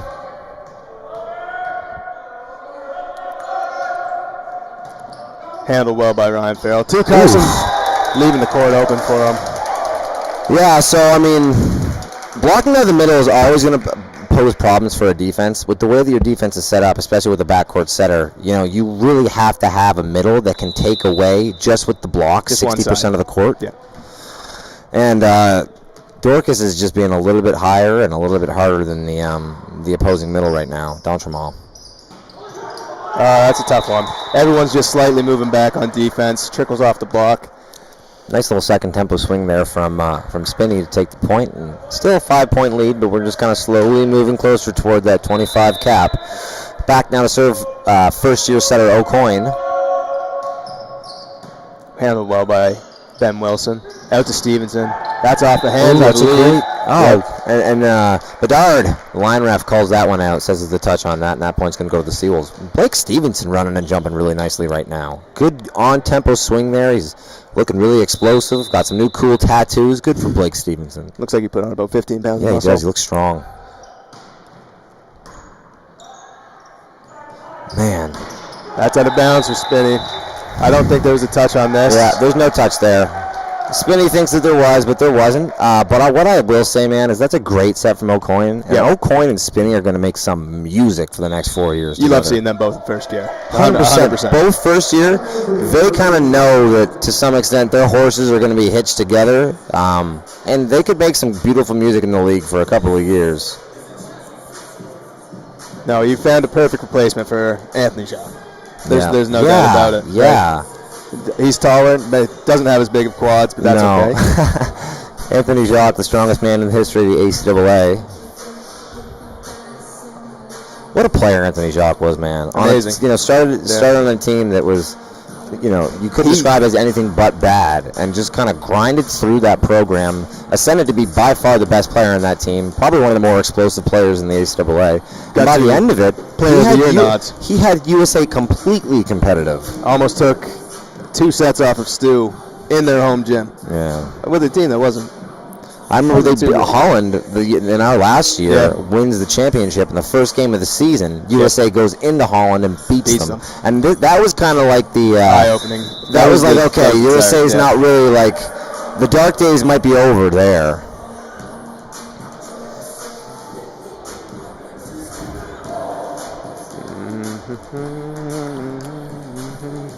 At the party. However, back from timeout. SJ now with a 7-point lead. Ryan Farrell fired up. Working through some backcourt stuff with Blake Stevenson. There's the powers back to serve going through responsibility. For the Seawolves, the score is 19-12 for the Wolves. Carson's been lights out from the service line all day. Let's see if I give him the announcer curse. Knock on wood. Oof! They a Puerto Rican sunset for Carson Dorcas. Bunch of different names for it, but that's almost like in tennis, when you get that serve and it just trickles over the net. It should almost be commonplace in volleyball to say sorry. I hate that people think that people can do that on purpose. I'm sure that some people claim they can, but that might be, just out by just a little bit. Burke has a little bit of an internal struggle if he's going to play that one or not. Lets it go, and it does land out. So, sometimes that's a little bit of like Dorcas. The last set, he didn't hit it high enough, just trickles over, tries to compensate, and hits it a little bit too high and goes just up the back. Just caught it under the ball. That's a serve. That's a serve. It's a very, very, very good serve. Just a little too high for Blake to handle. Yeah. Just caught him in the wrong spot of the arm, and it's a point for the Dragons. 14-20.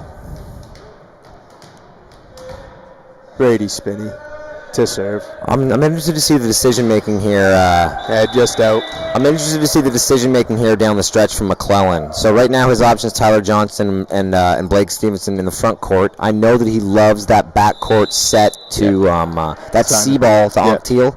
And sometimes he's got a nice little tip in his bag as well. So I'm excited to kind of see where his decision making is for the remainder of the set in a must-win set. Oh, good wow! What a play by McClellan! Yep, great job. The backhand, diving across. I like Tyler putting that over the net, too. Yeah, exactly. Instead of trying to make a volley or a bump off of that, just get it over, keep playing. 100%. I said that at the end of the first the first set that SJ won, where they were down a lot, and Spinney took a really, really hard swing at a shot where they were down big. And I kind of said, you almost want him just to swing big there and take the risk. Oh, great up! That's a great play! Oh, my goodness, McClellan! Yeah, scrambly volleyball. Oh, big play! Look at this! The Seawolves taking over in this game. Wow. So how do you not love that? A great dig by Octeal.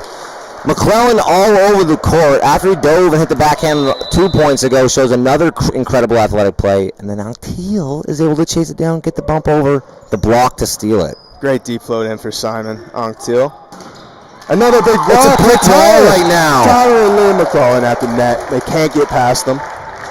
Do you believe in the flow of the game? Because the flow of the game right now feels to be concretely in the Seawolves side. Yeah. Sure, we're going to head into the fifth. Maybe it's 2-2. And maybe even, USA made it to 2 games before the Seawolves did. but it feels like the Seawolves are completely in the driver's seat. The momentum has certainly shifted. A little tip in. A nice little momentum killer there for the Dragons. They'll tip it over the block and steal the point. Back now to serve Ryland D'Entremont from the Dragons. But this one is, you hate to rule a team out. And last game we almost did, and USA was able to come back. So still definitely in it, but it's an uphill battle. Good handle by Wilson. C-ball back to Onctil, just into the net. I like, that's what we talked about. I was excited to see McClellan's decision-making there. That is a set he really, really likes. That wasn't exactly a 3-ball where he didn't, he wasn't choosing between all of his options. He probably had to go to one of the outside hitters there. Yeah, that's a C-ball or a pipe set there, certainly. Oh, great serve by D'Entremont. Handled very well by Farrell. And Tyler puts the game away.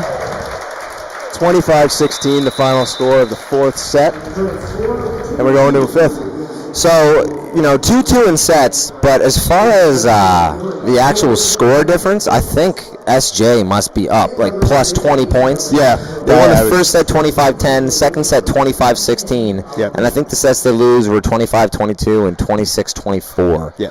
So the games they won have been in almost dominant fashion, and the games they've lost have been close. That being said, every odd-numbered set, the Dragons have been able to pull out.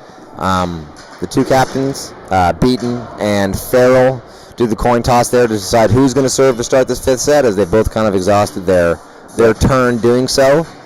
Man, this is what you want. Saturday night, G. Forbes Elliott, some ACAA action. We're going to Game 5.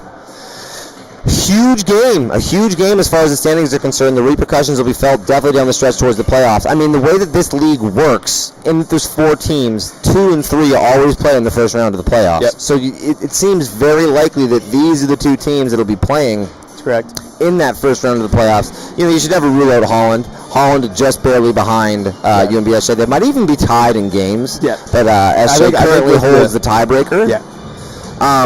But we could be looking at, a first-round matchup in the playoffs right here. And I believe that UNBSJ needs to win the remainder of their games this season to secure that home court advantage. And if not, they will be going to USA. Because they're doing traveling tournaments for the playoffs. That's right. They're not doing any one game semifinals, best of 3 finals. 1 game semifinals? One match semifinal, 5-set. Oh, they're doing a best of 3 for the finals? Yes. That's kind of cool. Yeah, we got potential 3 matches. If say Stu or Holland, UNBSJ split 1-1, you got that 3rd. Unbelievable. That's crazy. I couldn't imagine the 3rd in the pit. No, man, the mind games. You get so familiar with the team when you do things like that. I mean, these teams are all pretty familiar with each other. There's only 4 teams in the conference, so, they do play each other a lot. But playoffs, thinking about gold medal on the line, playing the same team 3 games in a row, you better not just show up thinking that you can use your players to win. You better have a game plan. You better have some ideas of who you're targeting and what matchups you like. Yeah. All right, Tyler Johnson. Tyler Johnson back to serve. Tyler Johnson back to serve. I would imagine, just with COVID protocol, they're not going to switch at 15. Switch at half. Unlikely. So there's no race to any. That's out. It's out. Cardinal. Your favorite Red Bird, that's one where you're starting a must-win set. 2 sets apiece. You really want to see that one go in. Johnson isn't able to find the court there, and the Dragons take the first lead of the game. Float serve in by Gabe Beaton. Boy, great push out to Ryan Farrell. That was an amazing set. So there was no way the middle thought that was going to go to the left side. No, and man, there's so much to like about that. Ben Wilson with a really, really nice high pass, and that he let his hitters go and get into their lanes. But he pulled them a little bit to the right, closer towards the camera, and you'd think that would make him more inclined to set the middle there. Instead, he goes to the power, but he right off the roof. But he does so in a way with tempo where it was almost like he hadn't been pulled away, and Farrell was able to get a single block and send it to a That was amazing. That was an amazing set. And a great serve. Great serve by McClellan to follow it up. McClellan has had an amazing game. Another first-year. First-year player. The Seals have to be happy what they have in him. That's tight to the net. Wow. That's all. It's a 50-50 ball. It didn't go. And it's funny how that works. Dorcas, loaded, squared the net, goes up with 2 hands. Push and first. Burke just kind of swatting at it. Instead of being stronger, gets it at an angle where it doesn't matter where Dorcas was pushing. He squeaks it by. Bork to serve. Handled very well by Ryan Farrell. They're feeding the middle. The UNBSJ is feeding the middle tonight, folks. Farrell's such a good defender, man. I mean, like, I sound like a broken record, but it's just so nice to watch a player so disciplined and with so much control over a ball that is like the whole main purpose of the other team is trying to make it tough on him. It's safe to say he's passing almost perfectly on serve receive tonight. He's probably damn near 2.5. Yeah. When we say 2.5, you know, a perfect set is a 3-ball where the setter has an opportunity to set all 3 of his hitters, and then it goes down from there. A 2-ball, he's maybe got 2 options, and a 1-ball is you know, not the best pass. And then you can kind of average out what your best pass is. So if someone's passing a 3, it means that they're damn near passing a perfect pass every time. Right. All right, we're all tied up at 3. Stevenson, with that, hits that one at the back, was probably swinging for hands. Yeah. Where, you know, you're a little bit below the net. You don't think you have a chance to hit it down on the other side. You're just swinging it high and hard to try and hit some hands the other team and give yourself a bit of a shuffle. Good float in. Oh, great block there by Spinney. Great block by the Dragons. Dragons with not much of a bench today. Not other players traveled, but the bench players fired up about it. On the topic of nice hands, McClellan with a really nice set there from a really bad position is able to get Anktil a good try on the swing there, but great block by the Dragons. Another 3. Oh, it's up! I think that's going out of bounds. Oh, that was amazing big. Some good spirits in the Dragons. We had a great game, 4-4. That man, Farrell again, a 3-ball. Yep. I would say, hey, 5th set. If I'm the head coach, if I'm Jason Melanson, I'm going to my team and saying, see number 6 over there? Do not serve at him. Don't serve it to him anymore. Dorcas back to serve. All tied up. Great serve in, hard to handle for Bork. Little roll shot, Handled really well by Dorcas. Bomb Great squad. swing over. I don't know if it was over the top or Great just swing inside by of Spinney. Stevenson. Really, really nice play by Dorcas. You know, he only plays defense for 1 point pretty much out of his entire rotation, just in the way the libero system works in volleyball. But the 1 point he is playing defense, he makes a great play. Dorcas to serve. 5-4 for the Seawolves. Wow. Great touch by Farrell.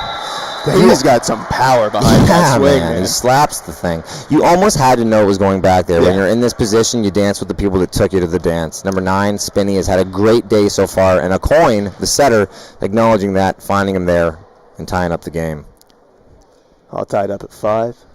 Spinney to serve. With a Spinney. And just out of bounds. And that's what we talk about. You can almost miss-hit a float and find the court. Yeah. When you're swinging that hard with a spin serve, there's very little room for error. No. You hit it too early, it's going to go out. You hit it left or right of the center, it's probably going to go out. Especially if you're hitting it as hard as he is. Exactly. You got guys that can put in a little roll shot spin serve, but it's a great shot by Gabriel Beaton. A coin with a foolish set, and Beaton goes to bomb squad with it. We're all tied up at 6. Spinney all fired up about it, getting his team all fired up about it. Back down to serve D'Entremont for the Dragons in a 6-6 game. Short float into Ben Wilson. Oh, it's a tough one to handle. That's okay. Really nice serve from D'Entremont. You know, it doesn't look like a whole lot, but that's a serve that's coming in with a lot of action left or right as it's coming into Wilson. He hasn't been able to field it there, and the Dragons take their lead. One of the hardest serves to pass in this league is the direct shot, the straight line. If you got cross court, you have more time to think. That's up by Farrell. Good pancake. Handled by Blake Stevenson. Wow. Here's the back line. Man, you love to see it. I mean, it's funny. It's one of those things in sports where Stevenson puts that in the net. We go, dude, we just want to see you bump it over there. Yeah. But since it's good, you look at that play and say, great aggressive play. He gets a nice hard swing on it, finds the back line. It's exactly what you would coach him to do. High risk, high reward, baby. Tough handle by Gabriel. Good up by Stevenson. Good little roll for Simon. Wow. He just couldn't handle So it. unfortunate. Fantastic play. It's off the net, and everybody starts to fade off the net because of that. But unfortunately, the first touch for the Dragons puts it back towards the net, and the lead goes back to the Seawolves. Blake Stevenson back to serve for the Seawolves. The Wolves have a 8-7 lead. Imagine how stressful that would have been if we had still been switching sides at 15 and it's 7-7. So, you know, I'm not sure if everyone here is very familiar with volleyball, but, you know, in typical fashion with these games, this fifth game to 15. Tight. the teams start switching sides at 15 points, and there it's usually a big moral victory to win that 15. What O'Coin did just right there was amazing. Yeah. The overbump was coming. He was going to go up to fake Yeah, play that yeah. ball and let it drop. Veteran play You for give the him the how first do you year. do. Yeah, the old howdy doodly. Yeah. Good serve in by Shea Oh, Song. man. Tough ball for Ryan Farrell on the outside. Wow. It's a great run. Dude, O'Coin is playing awesome. Yeah. That's the decision making we talk about, where I was saying that, in this situation you're expecting it to go to 2, beaten it, you're expecting it to go to 9, spinny, and in a situation where it's an off ball like that, he's able to find a little pop set to his middle and win it. That was in. Yep. The Dragons take a 10-8 a 2-point lead now for the Dragons, but like we said, as you get to the closer to the end of the game, 2-point leagues start to feel really big. And if you're in the 5th set, these points are super hard to come by. A 2-point lead, you start to think about all the things you need to make sure you do right to get it, and it can seem pretty tough to surmount. I like the timeout there from... I do too. That's a from good the coaching Seawolves. timeout. You just got to get the boys calm down, take a breather, because this is the point where you start to get frantic. One more point and this game almost seems insurmountable. Yeah, legit. It's that. It's a race to 15. We saw in the 3rd set you can be down 4 in a stretch like this and still make it happen. But the mental side of being down in a game this close in this situation, Get a low ceiling. it's tough. There's very little room for error. You really, if you're the Seawolves here, you almost need to side out. You need to get a ball up to McClellan and let him run his offense. Yep. Look at the Dragons coming out. They got some fire, man. You love to see it. Very consistent server on the service line for the Dragons. And Samuel Chason.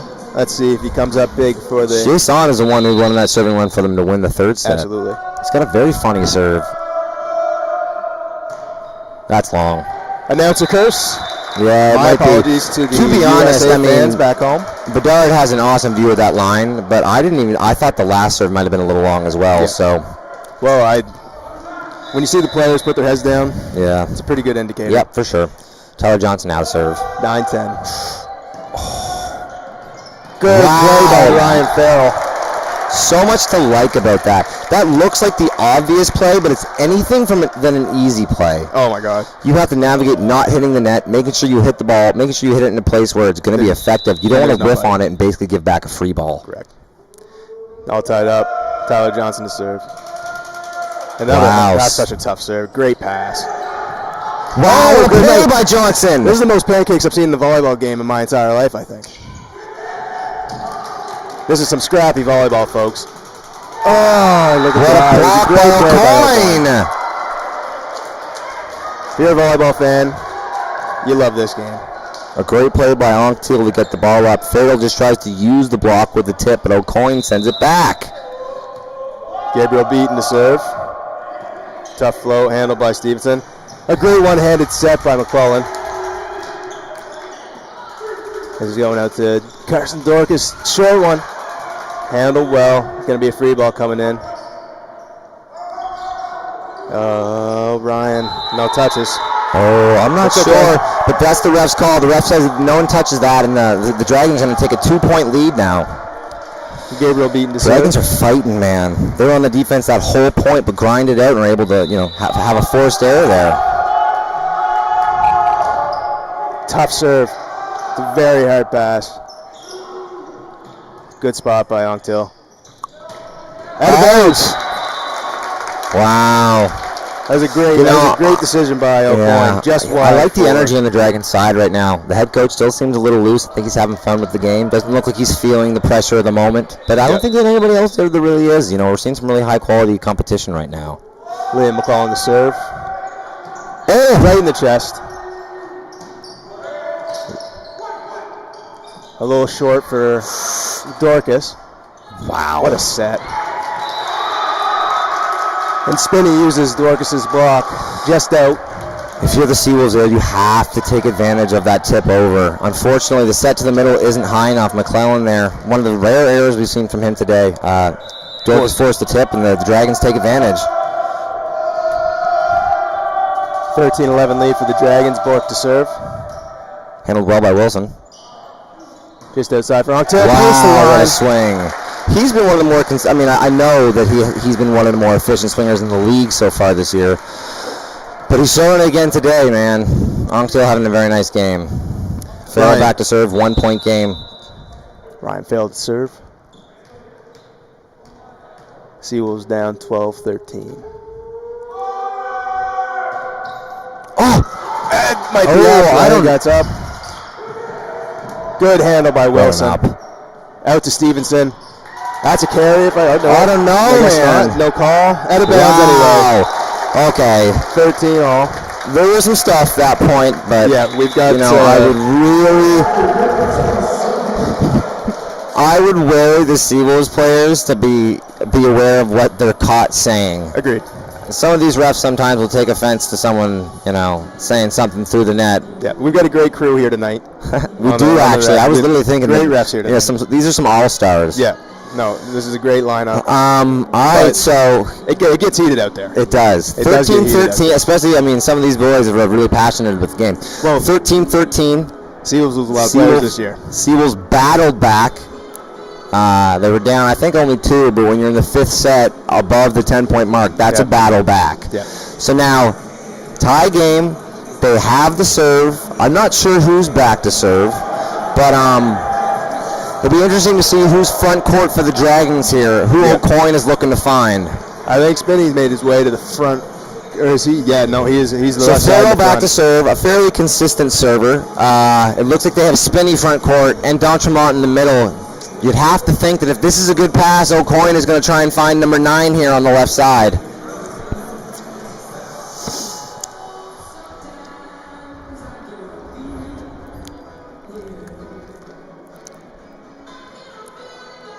Never.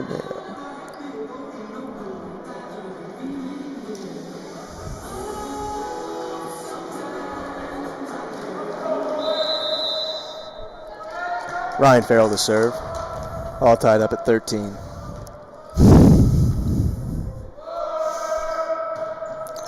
Wow. Tough serve to handle. Deep serve. We're going to have a roll shot in by... handles really well by Wilson. Bomb squad! Bomb squad! It's a great run. That's exactly what you want to see from the Seawolves. That's volleyball. Perfect. Great serve. I don't even know, to be honest. That could have gone out, the serve. It catches the serve receiver high. They're able just to roll it over. Wilson handles a high, hard ball from Spinney well, and Carson Dorcas with the bomb. And now we have a match point for the Seawolves. What a pass. Great pass by Bork. Out to Spinney. Big ball! Look at that! Seawolves put this one away. Dorcas with back-to-back points to win it. You'd love to see it there. The Seawolves getting their dance on. Awesome. How about the Seawolves? Start the season, 1-5, and then come out of the break because of COVID now 2-0 against the 2 teams above them in the standings. Unbelievable. You absolutely love to see it. You love to see it from the Dragons too, man. That is such a talented team. They're going to do great this season, and I know it. They know it. They got all the pieces to do so, but today, the Seawolves proved just that much better. Can't get much closer than that, folks. 15-13 to end it. Seawolves take it 3-2. We're going to be back here tomorrow at 1 p.m. for the rematch. Thank you for joining us. I'm Luke O'Grady. Jacob McLean. Have yourself a great Saturday night, folks. See ya.